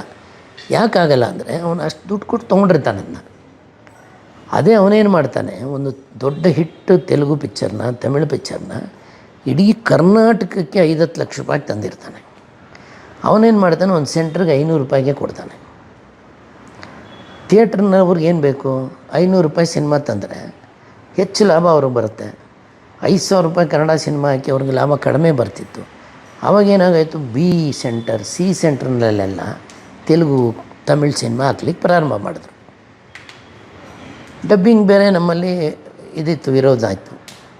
ನಾವೆಲ್ಲ ಯಾಕೆ ವಿರೋಧ ಮಾಡಲಿಲ್ಲ, ಅದನ್ನು ಪರವಾಗಿದ್ದು ಅಂದರೆ ಡಬ್ಬಿಂಗಿಗೆ. ಈಗ ರಜನಿಕಾಂತ್ ಸಿನಿಮಾ ಒಂದು ಬಿಡುಗಡೆ ಆಗುತ್ತೆ, ಅದು ಕನ್ನಡದಲ್ಲಿ ಡಬ್ಬಾಗಿ ಬಿಡುಗಡೆ ಆದರೆ ಇಡೀ ನಮ್ಮ ಕರ್ನಾಟಕದಲ್ಲಿ ಎಲ್ಲರೂ ಕನ್ನಡ ಭಾಷೆಯಲ್ಲಿ ನೋಡಿ ಅದನ್ನು ಆನಂದನೂ ಪಡ್ತಾರೆ, ಇಷ್ಟಪಡ್ತಾರೆ. ಬಟ್ ನಮ್ಮ ಭಾಷೆ ಉಳಿತಾತ್ತು. ಈಗ ನಮ್ಗೆ ಕೋಲಾರ ಈಗ ಬಳ್ಳಾರಿ ಅಲ್ಲೆಲ್ಲನೂ ನಾವು ಕನ್ನಡದಲ್ಲೇ ಸಿನಿಮಾ ನೋಡ್ತಿದ್ರು. ಯಾವಾಗ ಈ ರೀತಿ ಆಯಿತು, ನಮ್ಮ ಕರ್ನಾಟಕದ ಹಳ್ಳಿನಲ್ಲಿ ಬೇರೆ ಭಾಷೆ ಸಿನಿಮಾ ಜನ ಒಗ್ಗೋದ್ರು. ಯಾಕಂದರೆ ಅವ್ರು ರಿಚ್ಚಾಗಿ ಮಾಡ್ತಿದ್ರು, ಒಂದೊಂದು ಸಿನಿಮಾ ಕೋಟ್ಯಾಂತರ ರೂಪಾಯಲ್ಲಿ ಖರ್ಚು ಮಾಡ್ತಿದ್ರು. ಆ ಸಿನಿಮಾಗಳಲ್ಲಿ ರಿಚ್ನೆಸ್ ಸಿಗ್ತಾಯಿತ್ತು, ಮನೋರಂಜನೆ ಇರ್ತಿತ್ತು. ಜನ ಇವಾಗ ಎಲ್ಲರೂ ತಮಿಳು ಸಿನಿಮಾ ನೋಡ್ತಾರೆ, ತೆಲುಗು ಸಿನಿಮಾ ನೋಡ್ತಾರೆ, ಕನ್ನಡ ಸಿನಿಮಾಗೆ ಯಾರೂ ಬರ್ತಿರಲಿಲ್ಲ.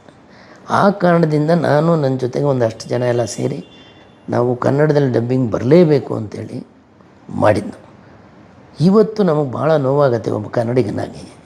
ನೀವು ಟಿ ವಿಗಳಲ್ಲಿ OTTಗಳಲ್ಲಿ ನೋಡಿ, ಕನ್ನಡಕ್ಕೆ ಡಬ್ಬೇ ಮಾಡಲ್ಲ ಎಷ್ಟೋ ಸಿನಿಮಾನ, ಬೇರೆ ಬೇರೆ ಭಾಷೆಗಳಲ್ಲಿ ಡಬ್ಬಿಂಗ್ ಕಾಣುತ್ತೆ, ಕನ್ನಡ ಇರೋದೇ ಇಲ್ಲ.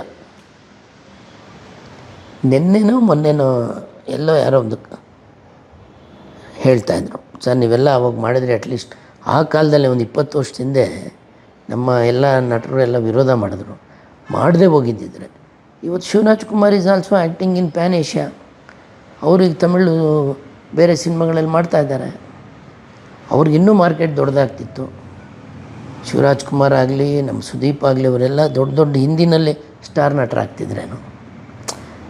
ನಾವು ಇಲ್ಲಿ ಅವಕಾಶನೇ ಮಾಡಲಿಲ್ಲ. ಕೊನೆಗೆ ಸುಪ್ರೀಂ ಕೋರ್ಟ್ ಛೀಮಾರಿ ಹಾಕಿ ನಮ್ಮ ವಾಣಿಜ್ಯ ಮಂಡಳಿ ಮೇಲೆ ಫೈನ್ ಹಾಕಿದ್ರು. ಈಗಲೂ ಅದು ಇನ್ನೂ ಏನೋ ಕೇಸ್ ನಡೀತಿದೆ ಅಂತ ನಾನು ಭಾವಿಸ್ತೀನಿ. ಸೊ ಏನೇನೋ ಕಾರಣಗಳಿಂದ ಸಿನಿಮಾ ರಂಗ ಇವತ್ತು ಈ ಪರಿಸ್ಥಿತಿಗೆ ಬಂದು ನಿಂತಿದೆ. ಈಗ ಅದು ಪ್ರಶ್ನೆ ಅಂದರೆ ಏನಾಗಿದೆ, ಅಲ್ಲಿ ಯಾರೋ 1-2 ಸಿನಿಮಾ ಮಾಡಿದವರೆಲ್ಲ ಬಂದು ಅಲ್ಲಿ ಕುಂತ್ಕೊಂಡಿದ್ದಾರೆ. ಅಲ್ಲಿ ಕೆಲವರೆಲ್ಲ ಇರೋರು ಎಷ್ಟು ಸಿನಿಮಾ ಮಾಡಿದ್ದಾರೆ ಕೇಳಿ. ಅವ್ರಿಗೆ ಏನು ಬದ್ಧತೆ ಇದೆ, ಏನು ಬದ್ಧತೆ ಇದೆ ಅವ್ರಿಗೆ? ಯಾಕೆ ಸಿನಿಮಾ ರಂಗನ ಉಳಿಸೋಂಥ ಪ್ರಯತ್ನ ಮಾಡಲಿಲ್ಲ ಅವರು? ಅವ್ರಿಗೊಂದು ಆಫೀಸ್ ಬೇಕು, ಫ್ರೀಯಾಗಿ ಊಟ ತಿಂಡಿ ಬೇಕು, ಅದನ್ನು ಒಂದು ಆಫೀಸ್ ಮಾಡ್ಕೊಂಡು ಕುಂತಿದ್ದಾರೆ. ನಾನು ನೇರವಾಗಿ ಹೇಳ್ತೀನಿ, ಈಗ ನೀವು ರೆಕಾರ್ಡ್ ಮಾಡ್ತಿದ್ದೀರಿ ಹಾಕಿ, ನನಗೇನು ಯಾವುದೇ ಇದಿಲ್ಲ. ನಾನು ಓಪನ್ ಚಾಲೆಂಜಾಗಿ ಹೇಳ್ತೀನಿ, ಕನ್ನಡ ಸಿನಿಮಾ ರಂಗ ಉಳಿಸೋಕ್ಕೆ ನಿಮ್ಮ ಕೊಡುಗೆ ಏನ್ರಿ ಹೇಳಿ, ಏನು ಕೊಡುಗೆ ಇದೆ? ಒಂದು ಸಿನಿಮಾ ಮಾಡೋದೇನೇ ಇಲ್ಲ, ಒಂದು ಟೈಟ್ಲ್ ರಿಜಿಸ್ಟರ್ ಮಾಡಿಬಿಟ್ಟು ವರ್ಷಾನುಗಟ್ಟಲೆ ಆ ಟೈಟ್ಲ್ ಇಟ್ಕೊಳ್ಳೋದು. ಆ ಟೈಟ್ಲ್ ಬೇಕಪ್ಪ ಅಂದರೆ ಅಲ್ಲಿ ವ್ಯಾಪಾರ ಮಾಡೋದು. ನೋಡಿ ಹೇಳ್ಬಿಟ್ಟು ನಾನು ಕೊಡಿಸ್ತೀನಿ, ಆ ಟೈಟ್ಲ್ ಬೇಕಾದ್ರೆ ಮದನ್ ಪಟೇಲ್ರೆ ಅವ್ರಿಗೇನೋ 1 ಲಕ್ಷ ಕೊಟ್ಬಿಡಿ. ಅದೇ ನೀನು ಒಂದು 2,000 ಕೊಟ್ಟು ರಿಜಿಸ್ಟರ್ ಮಾಡಿಬಿಟ್ಟು ಲಕ್ಷಾಂತರ ರೂಪಾಯಿ ಒಂದು ಟೈಟ್ಲ್ ಕೇಳ್ತೆ ಅಂದರೆ ಯಾಕಪ್ಪ ಬೇಕು? ನಾಚಿಕೆಗೆ ಹೇಳಪ್ಪ, ನಾನಂತೂ ಯಾವ ಸ್ಟೇಟಲ್ಲೂ ನೋಡಿಲ್ಲ. ಇವತ್ತು 7-8 ವಾಣಿಜ್ಯ ಮಂಡಳಿಗಳಾಗಿದೆ. 7-8 ಆಗೋಯ್ತು. ಹೌದು, ನಮಗೆ ಗೊತ್ತಿದ್ದಂಗೆ 3 ಏನೋ ಇತ್ತು. ಕೃಷ್ಣೇಗೌಡರದೊಂದು ಕನ್ನಡ ಚಲನಚಿತ್ರ ವಾಣಿಜ್ಯ ಮಂಡಳಿ ಅವ್ರದ್ದು, ಇನ್ನೊಂದು ಉತ್ತರ ಕರ್ನಾಟಕದಲ್ಲೊಂದು, ಇನ್ನೊಂದು ಯಾವುದೋ ನಿನ್ನೆ ಮೊನ್ನೆ ನೋಡ್ತಿದ್ದಪ್ಪ, ಅದೂ ಇದೆ. ತುಂಬ ಇದೆ, 6-7 ಅಂತೂ ಇದೆ ನನಗೆ ಗೊತ್ತಿರಂಗೆ. ಓಕೆ, ಸೊ ಅದೆಲ್ಲ ಲೀಗಲ್ ಸರ್? ಇವಾಗ ನಾನೊಬ್ಬ ಸಿನಿಮಾ ಮಾಡಬೇಕು, ಈಗ ಲೀಗಲ್ಲು ಇಲ್ಲೀಗಲ್ ಅನ್ನೋ ಪ್ರಶ್ನೆನ ಕೇಳಬೇಕಾಗಿದ್ದವರು ಯಾರು? ಕರ್ನಾಟಕ ಚಲನಚಿತ್ರ ವಾಣಿಜ್ಯ ಮಂಡಳಿನ ಕರ್ನಾಟಕ ಸರ್ಕಾರ ಅದನ್ನು ಇವತ್ತು ಒಂದು ಮಾನ್ಯತೆ ಮಾಡಿದೆ. ಯಾವುದೇ ಕಾರ್ಯಕ್ರಮಗಳು ಅಥವಾ ಸಂಬಂಧನೇ ಅವರನ್ನು ಗುರುತಿಸ್ತಾ ಇದ್ದಾರೆ. ಅವರೇ ಮಾಡಲಿಲ್ವಲ್ಲ,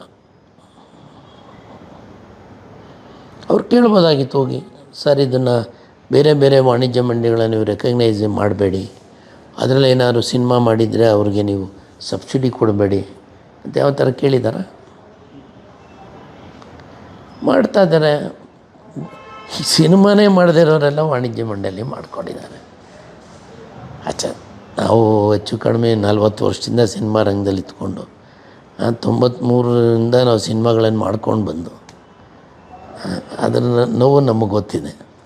ಆ್ಯಕ್ಚುಲಿ ಈ ವಿಷಯವಾಗಿ ನೀವು ಒಂದ್ಸಲ ಸಾರಾ ಗೋವಿಂದ್ ಅವ್ರನ್ನ, ಸಾರಾ ಗೋವಿಂದಿಗೂ ನನಗೂ ವ್ಯತ್ಯಾಸ ಬಂದಿದ್ದು ಅಲ್ಲೇ. ನಾನು ಡಬ್ಬಿಂಗ್ ಪರ ಇದ್ದೆ, ಅವ್ರು ವಿರೋಧ ಆಯಿತು. ಅವ್ರಿಗೆ ಅರ್ಥ ಮಾಡ್ಕೊಳ್ಳೋ ಕೆಪಾಸಿಟಿ ಆಗಲಿಲ್ಲ. ನಾನು ಎಷ್ಟೋ ಸಲ ಹೇಳಿದೆ, ನೋಡ್ರಿ ಭಾಷೆ ಮೊದಲು, ಭಾಷೆಗಿಂತ ನಾವು ಯಾರೂ ಅಲ್ಲ. ಮೊದಲು ನಮ್ಮ ಭಾಷೆ ಉಳಿಸೋಣ, ಪ್ರಯತ್ನ ಮಾಡೋಣ, ಆಮೇಲೆ ಬಂದೇ ಬರುತ್ತೆ ಅಲ್ವಾ? ಅವರು ಇಲ್ಲ ಕನ್ನಡಕ್ಕೆ ಪೆಟ್ಟಾಗುತ್ತೆ ಅಂದರು. ಯಾವ ರೀತಿ ಪೆಟ್ಟಾಗುತ್ತೆ ಹೇಳಿ? ಯಾವ ರೀತಿ ಪೆಟ್ಟಾಗುತ್ತೆ ಹೇಳಿ? ಯಾರೂ ಹೇಳಲಿಲ್ಲ. ಇವತ್ತು ನೋಡಿ ಎಲ್ಲಿ ಯಾವ ಪರಿಸ್ಥಿತಿಗೆ ಬಂದು ನಿಂತಿದೆ ಕನ್ನಡ ಸಿನಿಮಾದ ವ್ಯವಸ್ಥೆ.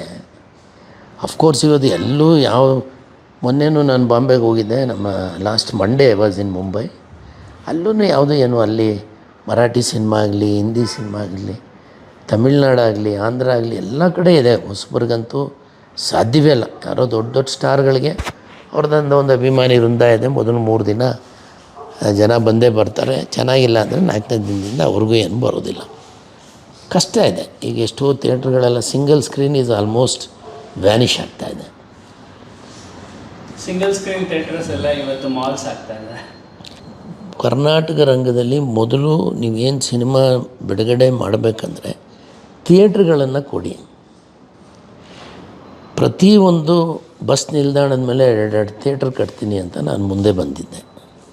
ಸಣ್ಣ ಥಿಯೇಟ್ರ್ಗಳು 100-150. ಅವ್ರು ಯಾರೋ 30 ವರ್ಷಕ್ಕೆ ಲೀಸ್ ಕೊಡಲ್ಲ ಅನ್ನೋಂಥದ್ದು ಏನೋ ಒಂದು ಇದು ಬಂತು. ಬಟ್ ಯಾರೇ ಆಗಲಿ ಫೈನಾನ್ಷಿಯಲ್ ಇನ್ಸ್ಟಿಟ್ಯೂಷನ್, ನಮ್ಮ ಇನ್ವೆಸ್ಟರ್ಸ್, ನಾವು ಇನ್ವೆಸ್ಟ್ ಮಾಡಬೇಕಾದ್ರೂ 30 ವರ್ಷ ಮಿನಿಮಮ್ ಲೀಸ್ ಕೊಟ್ಟರೆ ನಾವು ಮಾಡ್ಬೋದು. ಅನ್ಫಾರ್ಚುನೇಟಾಗಿ ಅದು ಬರಲಿಲ್ಲ. ಈಗ ಸದ್ಯ ಬಚಾವಾಗಿದ್ದೀವಿ. ಹಿಂಗೆ ಮಾಡಿದ್ರು ಮತ್ತೆ ನಾವು ನೋಡಿ ಥಿಯೇಟ್ರ್ ಅನ್ನೋದು ಒಂದು ದೊಡ್ಡ ಬ್ರಹ್ಮ ರಾಕ್ಷಸ ಇದ್ದಂಗೆ. ಆ ಬ್ರಹ್ಮ ರಾಕ್ಷಸನ ಬಾಯಿಗೆ ಪ್ರತಿ ವಾರ ನೀವು ಹೊಸ ಸಿನಿಮಾಗಳನ್ನು ಹಾಕಬೇಕು. ಇಲ್ಲಾಂದರೆ ಜನ ಬರಲ್ಲ. ನಿಮಗೆ ಲೈಟ್ ಪವರ್ ಬಿಲ್ ಕಟ್ಟಲಿಕ್ಕಾಗಲ್ಲ. ಅಲ್ಲಿ ವರ್ಕರ್ಸ್ ನೀವು ಸಂಬಳ ಕೊಡೋದು ಹೇಗೆ? ಬಟ್ ಸದ್ಯ ನಾವು ಬಚಾವೋದು ಇದಿದ್ದು. ತುಂಬ ನಾನು ಹೆಸರೆಲ್ಲ ಹೇಳೋಕ್ಕೆ ಇಷ್ಟಪಡಲ್ಲ. ತುಂಬ ದೊಡ್ಡವರೆಲ್ಲ ನಮ್ಮ ಜೊತೆ ಒಂದು 400-500 ಕೋಟಿ ಇನ್ವೆಸ್ಟ್ ಮಾಡಲಿಕ್ಕೆ ಮುಂದೆ ಬಂದಿದ್ದರು. Unfortunate, it could not happen. ಅದೂ ಒಂದು ದೊಡ್ಡ ಇದೆ. ಒಂದೇ ಒಂದು ಸಲ ನಾನು ಮಾಡಿದೆ. ಆವಾಗ ಇದೇ ರಾಕ್ಲೈನ್ ವೆಂಕಟೇಶ್ ಎಲ್ಲ ಇದೊಂದು ಸಲ ಬಿಟ್ಕೊಡಿ ಅಂಥೇಳಿ ಆ ಕರಿಸುಬ್ಬುಗೆ ನಮ್ಮ ಸ್ಟುಡಿಯೋ ವತಿಯಿಂದ ನಿಂತಿದ್ದೆ ನಾವು. ನೆಕ್ಸ್ಟ್ ಟೈಮ್ ನೀವು ಮಾಡೋರಂತೆ ಅಂತ ಹೇಳಿದ್ರು. ಅವ್ರ ಮಾತನ್ನೇನು ಉಳಿಸ್ಕೊಳ್ಳಿಲ್ಲ. ನಾನು ಆಮೇಲೆ ಒಂದು ಇದರಲ್ಲಿ ನಾನು ಇದ್ಕೊಂಡು ಮಾಡಬೇಕಂತ ನನಗೇನು ಅಂತ ಆಸೆ ಇರಲಿಲ್ಲ. ನಾನು ಬೇರೆ ರೂಟಲ್ಲಿ ರಾಜಕೀಯದ ಕಡೆ ಬೇರೆ ನನ್ನದೇ ಆದಂಥ ಕಾರ್ಯಕ್ರಮಗಳ ಕಡೆ ನಾನು ಗಮನ ಹರಿಸ್ಕೊಂಡೆ. ಹಾಗಾಗಿ ನಾನೇನು ಅಲ್ಲಿ ಕಂಟೆಸ್ಟ್ ಮಾಡಲಿಲ್ಲ. ಇಷ್ಟು ನೇರವಾಗಿ ಮಾತಾಡ್ತಿರಲ್ಲ, ನಿಮಗೆ ಬೆದರಿಕೆ ಅದೇನು ಬಂದಿಲ್ವಾ ಸರ್? ನನ್ನದೇ ಆದಂಥ ನಮ್ಮ ಅಭಿಮಾನಿ ವೃಂದ ಇದ್ದಾರೆ, ನನ್ನದೇ ಆದ ನನ್ನ ಜನ ಇದ್ದಾರೆ. ಅವ್ರು ನಮ್ಮನ್ನು ಕಾಪಾಡ್ತಾರೆ. ಏನು ನಾವೇನು ಯಾರನ್ನ ಮರ್ಡರ್ ಮಾಡಿದ್ದೀವ? ಏನಿಲ್ವಲ್ಲ. ಇದ್ದಿದ್ದನ್ನು ನೇರವಾಗಿ ಹೇಳಿದಾಗ ವೈರಿಗಳು ಹೆಚ್ಚುಟ್ಕೊಳ್ಳೋದು ಸಹಜ. ನಾನು ನ್ಯಾಯವಾದಿ. ನನಗೇನು ಸರಿ ಕಾಣಲಿಲ್ಲ ಅದನ್ನು ಹೇಳ್ತೀನಿ. ಬೆದರಿಕೆಗಳೆಲ್ಲ ಬಂದರೆ ಎದುರಿಸೋ ಶಕ್ತಿ ಇಲ್ಲದೆ ನಾವೇನು ಬೇಕಾದಷ್ಟು ಸಲ ಬಂದಿದೆ. ಇನ್ನು ಅವ್ರಿಗೆ ಬೆದರಿಕೆಯಾಗಿ ದೂರ ಹೋಗಿದ್ದಾರೆ ಅಷ್ಟೇ. ಅವ್ರು ನಮ್ಮ ಶಕ್ತಿ ಗೊತ್ತಿದೆ. ನಮಗೂ ಎಲ್ಲ ಕಡೆ ಶಕ್ತಿ ಇದೆ. ನನ್ನ ಜನ ಇದ್ದಾರೆ. ಆ ಮುಟ್ಟೋ ಧೈರ್ಯ ಅವ್ರಿಗೂ ಇಲ್ಲ. ನನ್ನ ಅತ್ಯಂತ ಆತ್ಮೀಯ ಗೆಳೆಯರಾಗಿದ್ದಂಥ ಜೀವರಾಜ್ ಆಳ್ವ ಅದಕ್ಕೆ ಮುಖ್ಯ ಕಾರಣಕರ್ತರು. ಅದಕ್ಕಿಂತ ಮುಂಚೆ ನನಗೆ ಸಂವಿಧಾನವನ್ನು ಉಳಿಸ್ಬೇಕು, ಅದರ ಪರವಾಗಿರಬೇಕು ಅಂತೇಳಿ ನಾನು ಕಾಂಗ್ರೆಸ್ ಸದಸ್ಯನಾಗಿದ್ದೆ. ಅಲ್ಲಿ ನನ್ನ ಒಬ್ಬರು ಗೆಳೆಯರಿದ್ದರು. ಅವರು ನನ್ನನ್ನು ಇಲ್ಲ ನೀನು ಬರಲೇಬೇಕು ಅಂತ ಕರ್ಕೊಂಡು ಹೋಗಿದ್ದರು. KB ಕೃಷ್ಣಮೂರ್ತಿ ಅಂತ ಅವ್ರ ಅಧ್ಯಕ್ಷರಾಗಿದ್ದರು. ನನ್ನನ್ನು ಆ ಕಾಲದಲ್ಲಿ ಸೆಕ್ರೆಟರಿ ಮಾಡ್ಕೊಂಡಿದ್ದರು. ನಾನು ಹೇಳಿದ್ನಲ್ಲ, ಸಿನಿಮಾ ಮತ್ತು ರಾಜಕೀಯ ಎರಡೂ ಒಂದೇ ನಾಣ್ಯದ 2 ಮುಖ ಇದ್ದಂಗೆ. ಎರಡೂ ಸಾಮಾಜಿಕವಾಗಿ ಕೆಲಸ ಮಾಡೋಂಥದ್ದು. ನಾವು ನಮ್ಮ ವಾದ್ಯಗೋಷ್ಠಿ ಇದ್ದರೆ ಜನ ಸೇರ್ತಿದ್ರು. ಕೆಲವ್ರು ನಾಯಕರುಗಳು ಬಂದಲ್ಲಿ ಭಾಷಣ ಮಾಡೋರು. ಅದೂ ಒಂದು ನಂಟಿದೆ. ಮದನ್ ಮಲ್ಲವ್ರ ವಾದ್ಯಗೋಷ್ಠಿ ಇಟ್ಟರೆ ಜನ ಸೇರ್ತಾರಪ್ಪ ಅಂಥೇಳಿ ನಮ್ಮ ವಾದ್ಯಗೋಷ್ಠಿ ಕಾರ್ಯಕ್ರಮ ಇಡ್ತಿದ್ರು. ಮಧ್ಯದಲ್ಲಿ ಅವ್ರು ಬಂದು ಭಾಷಣಗಳನ್ನು ಮಾಡೋರು. ಪೊಲಿಟಿಕಲ್ ಪ್ರಚಾರನೂ ಆಗ್ತಿತ್ತು. ಮತ್ತು ಎಲ್ಲ ಪೊಲಿಟಿಕಲ್ ಪಾರ್ಟಿಗಳಿಗೆ ನಾನು ಪ್ರಚಾರ ಗೀತೆಗಳನ್ನು ಮಾಡಿದ್ದೀನಿ, ವಿಡಿಯೋಗಳನ್ನು ಮಾಡಿಕೊಡ್ತಿದ್ದೆ. ನಮ್ಮ ಸ್ಟುಡಿಯೋಯಿಂದ ನಾವು ಮಾಡ್ತಿದ್ವಿ. ಅದು ನಮ್ಮ ಬಿಸ್ನೆಸ್ ಅದು. ಹಾಗಾಗಿ ಕೆಲವು ಪಾರ್ಟಿನಲ್ಲಿ ಹಂಗೆ ಗುರ್ಸ್ಕೊಳ್ಳೇಬೇಕಿತ್ತು. ನಾನು ಎಲ್ಲ ಪಾರ್ಟಿಗಳಲ್ಲಿ ಇದ್ದು ಎಲ್ಲ ನೋಡಿ ಬಂದವನು, ಇಲ್ಲ ಅಂತಿಲ್ಲ. BJP ಬಿಡಲಿಕ್ಕೆ ಕಾರಣ ಸಂವಿಧಾನ ವಿರೋಧಿಯ ಭಾವನೆ ಇದೆ ಅನ್ನೋದಕ್ಕೆ. ನಿಮ್ಮ ಸಿದ್ಧಾಂತ? ನನ್ನ ಸಿದ್ಧಾಂತ ಇಷ್ಟೇ, ಸಂವಿಧಾನವನ್ನು ನಾವು ಉಳಿಸ್ಬೇಕು. ಈ ದೇಶದಲ್ಲಿ ಎಲ್ಲರೂ ಸಮಬಾಳು ಸಮಪಾಲಿರಬೇಕು. ಎಲ್ಲರೂ ಶಾಂತಿಯುತವಾಗಿ ಈ ದೇಶದಲ್ಲಿ ಇರಬೇಕು. ನಮ್ಮ ಎಲೆಕ್ಷನ್ನೇ ತೊಗೊಳ್ಳೋಣ, ಲೋಕಸಭಾ ಎಲೆಕ್ಷನ್ ರಿಸಲ್ಟ್. ನಾನು ಕಾಂಗ್ರೆಸ್ನಲ್ಲಿದ್ದೀನಿ, ಪದಾಧಿಕಾರಿ ನಾನು. ನಾವು ಹೇಳೋದನ್ನು ನಮ್ಮ ನಾಯಕರುಗಳು ಕಿವಿಗೆ ಹಾಕ್ಕೊಳ್ಳೋದಿಲ್ಲ. ಅವರು ಅವ್ರದ್ದೇ ಆದಂಥ ಇದರಲ್ಲಿ ಅವರೆಲ್ಲ ಸ್ಟ್ರಾಟಜಿಯಲ್ಲಿ ಬೆಳೆದು ಬಂದು ದೊಡ್ಡ ನಾಯಕರಾಗಿದ್ದಾರೆ. 136 ಜನ ನಾವು ಗೆದ್ದಿದ್ದು, ಡಿವೈಡೆಡ್ ಬೈ 8, 17 ಸೀಟು ನಾವು ಗೆಲ್ಲಬೇಕಾಗಿತ್ತು ಕರೆಕ್ಟಾಗಿ ಲೆಕ್ಕ. ಮತ್ತು ನಾವು ಕೊಟ್ಟಂಥ ಗ್ಯಾರಂಟಿಗಳೆಲ್ಲ ಇಟ್ಕೊಂಡಿದ್ರೆ ಒಂದು 20 ಸೀಟ್ಗಿಂತ ಹೆಚ್ಚು ನಾವು ಗೆಲ್ಬೋದಾಗಿತ್ತು ಕಾಂಗ್ರೆಸ್. ಯಾಕೆ ನಾವು ಕೇವಲ 9 ಸೀಟೇ ಗೆಲ್ತೀವಿ?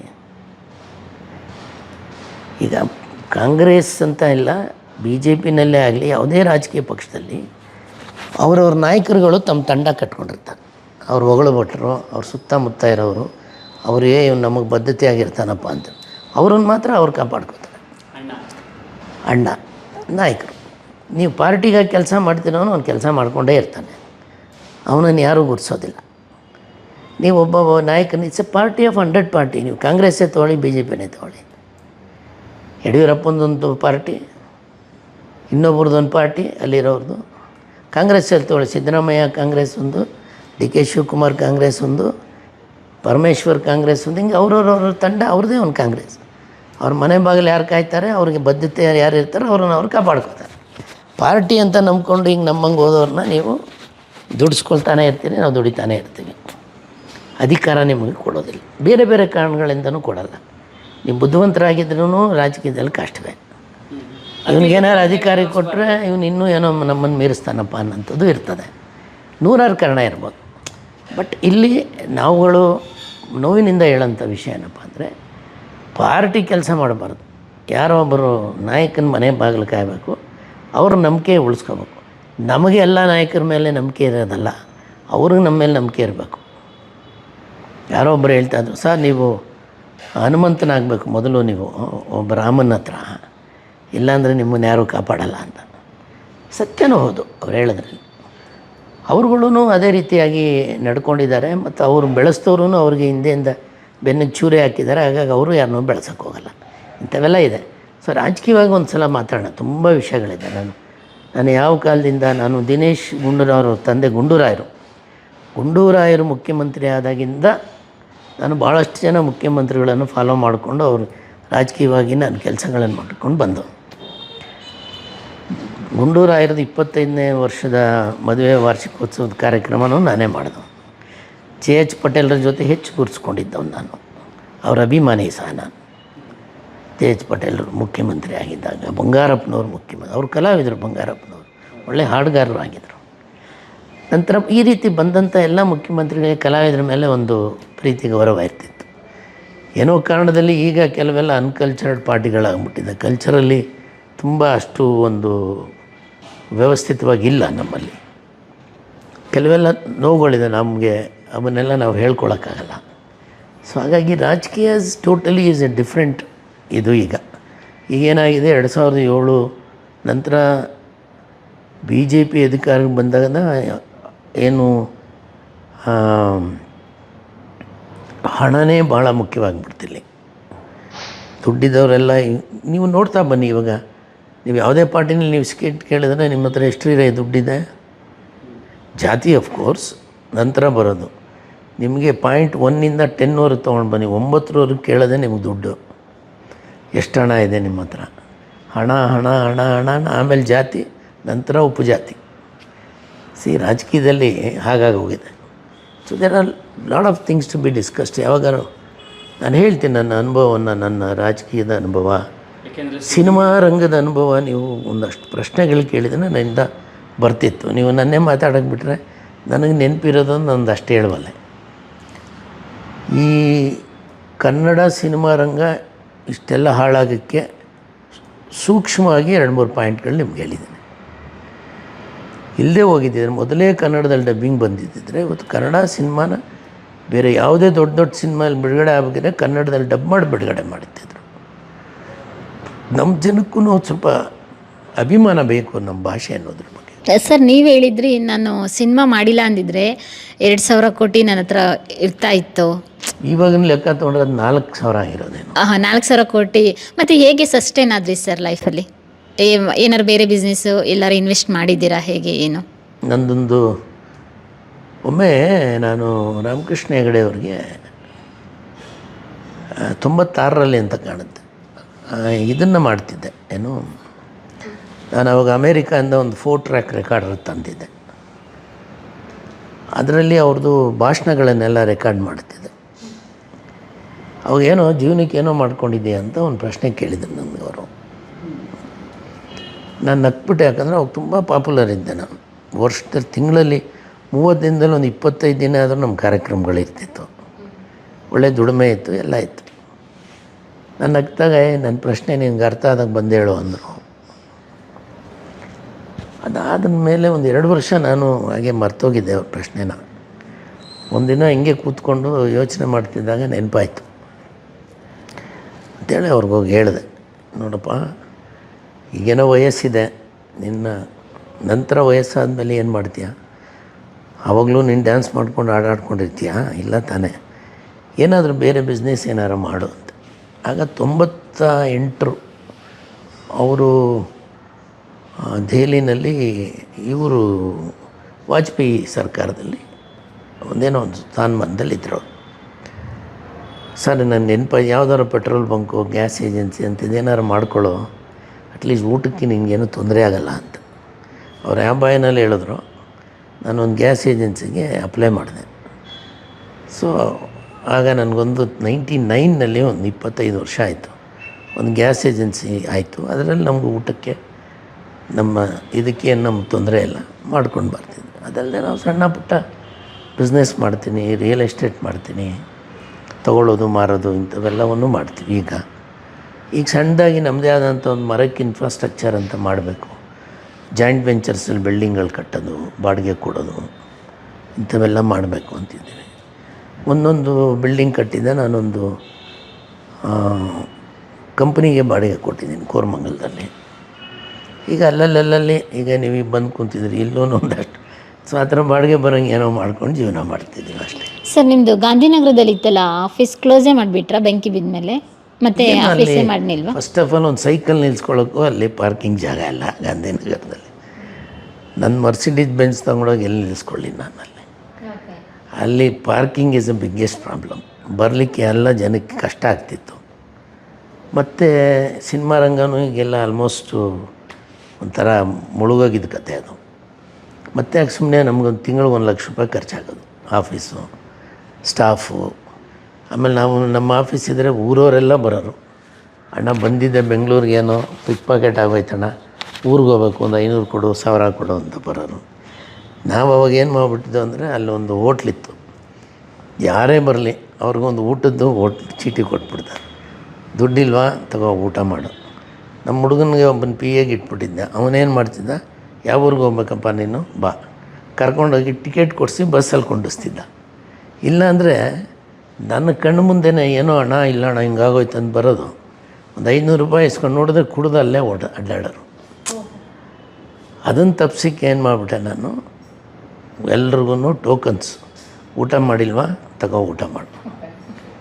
ಊರಿಗೆ ಹೋಗ್ಬೇಕಾ, ತಗೋ ನಡಿ, ನಮ್ಮ ಹುಡುಗ ಬರ್ತಾನೆ, ಬಸ್ ಹತ್ತಿಸ್ತಾನೆ. ಆ ಸಿಸ್ಟಮ್ ಮಾಡಿದೆ. ಹಾಗಾಗಿ ಅಲ್ಲಿ ಗಾಂಧಿನಗರದಲ್ಲಿ ದಿನ ಹಿಂಸೆ ಆಗೋದು. ನಾನೇ ಆಫೀಸ್ಗೆ ಹೋಗೋದೇ ಬಿಟ್ಬಿಟ್ಟೆ. ಆಮೇಲೆ ಮುಚ್ಚಿಬಿಟ್ಟೆ ಆಫೀಸ್.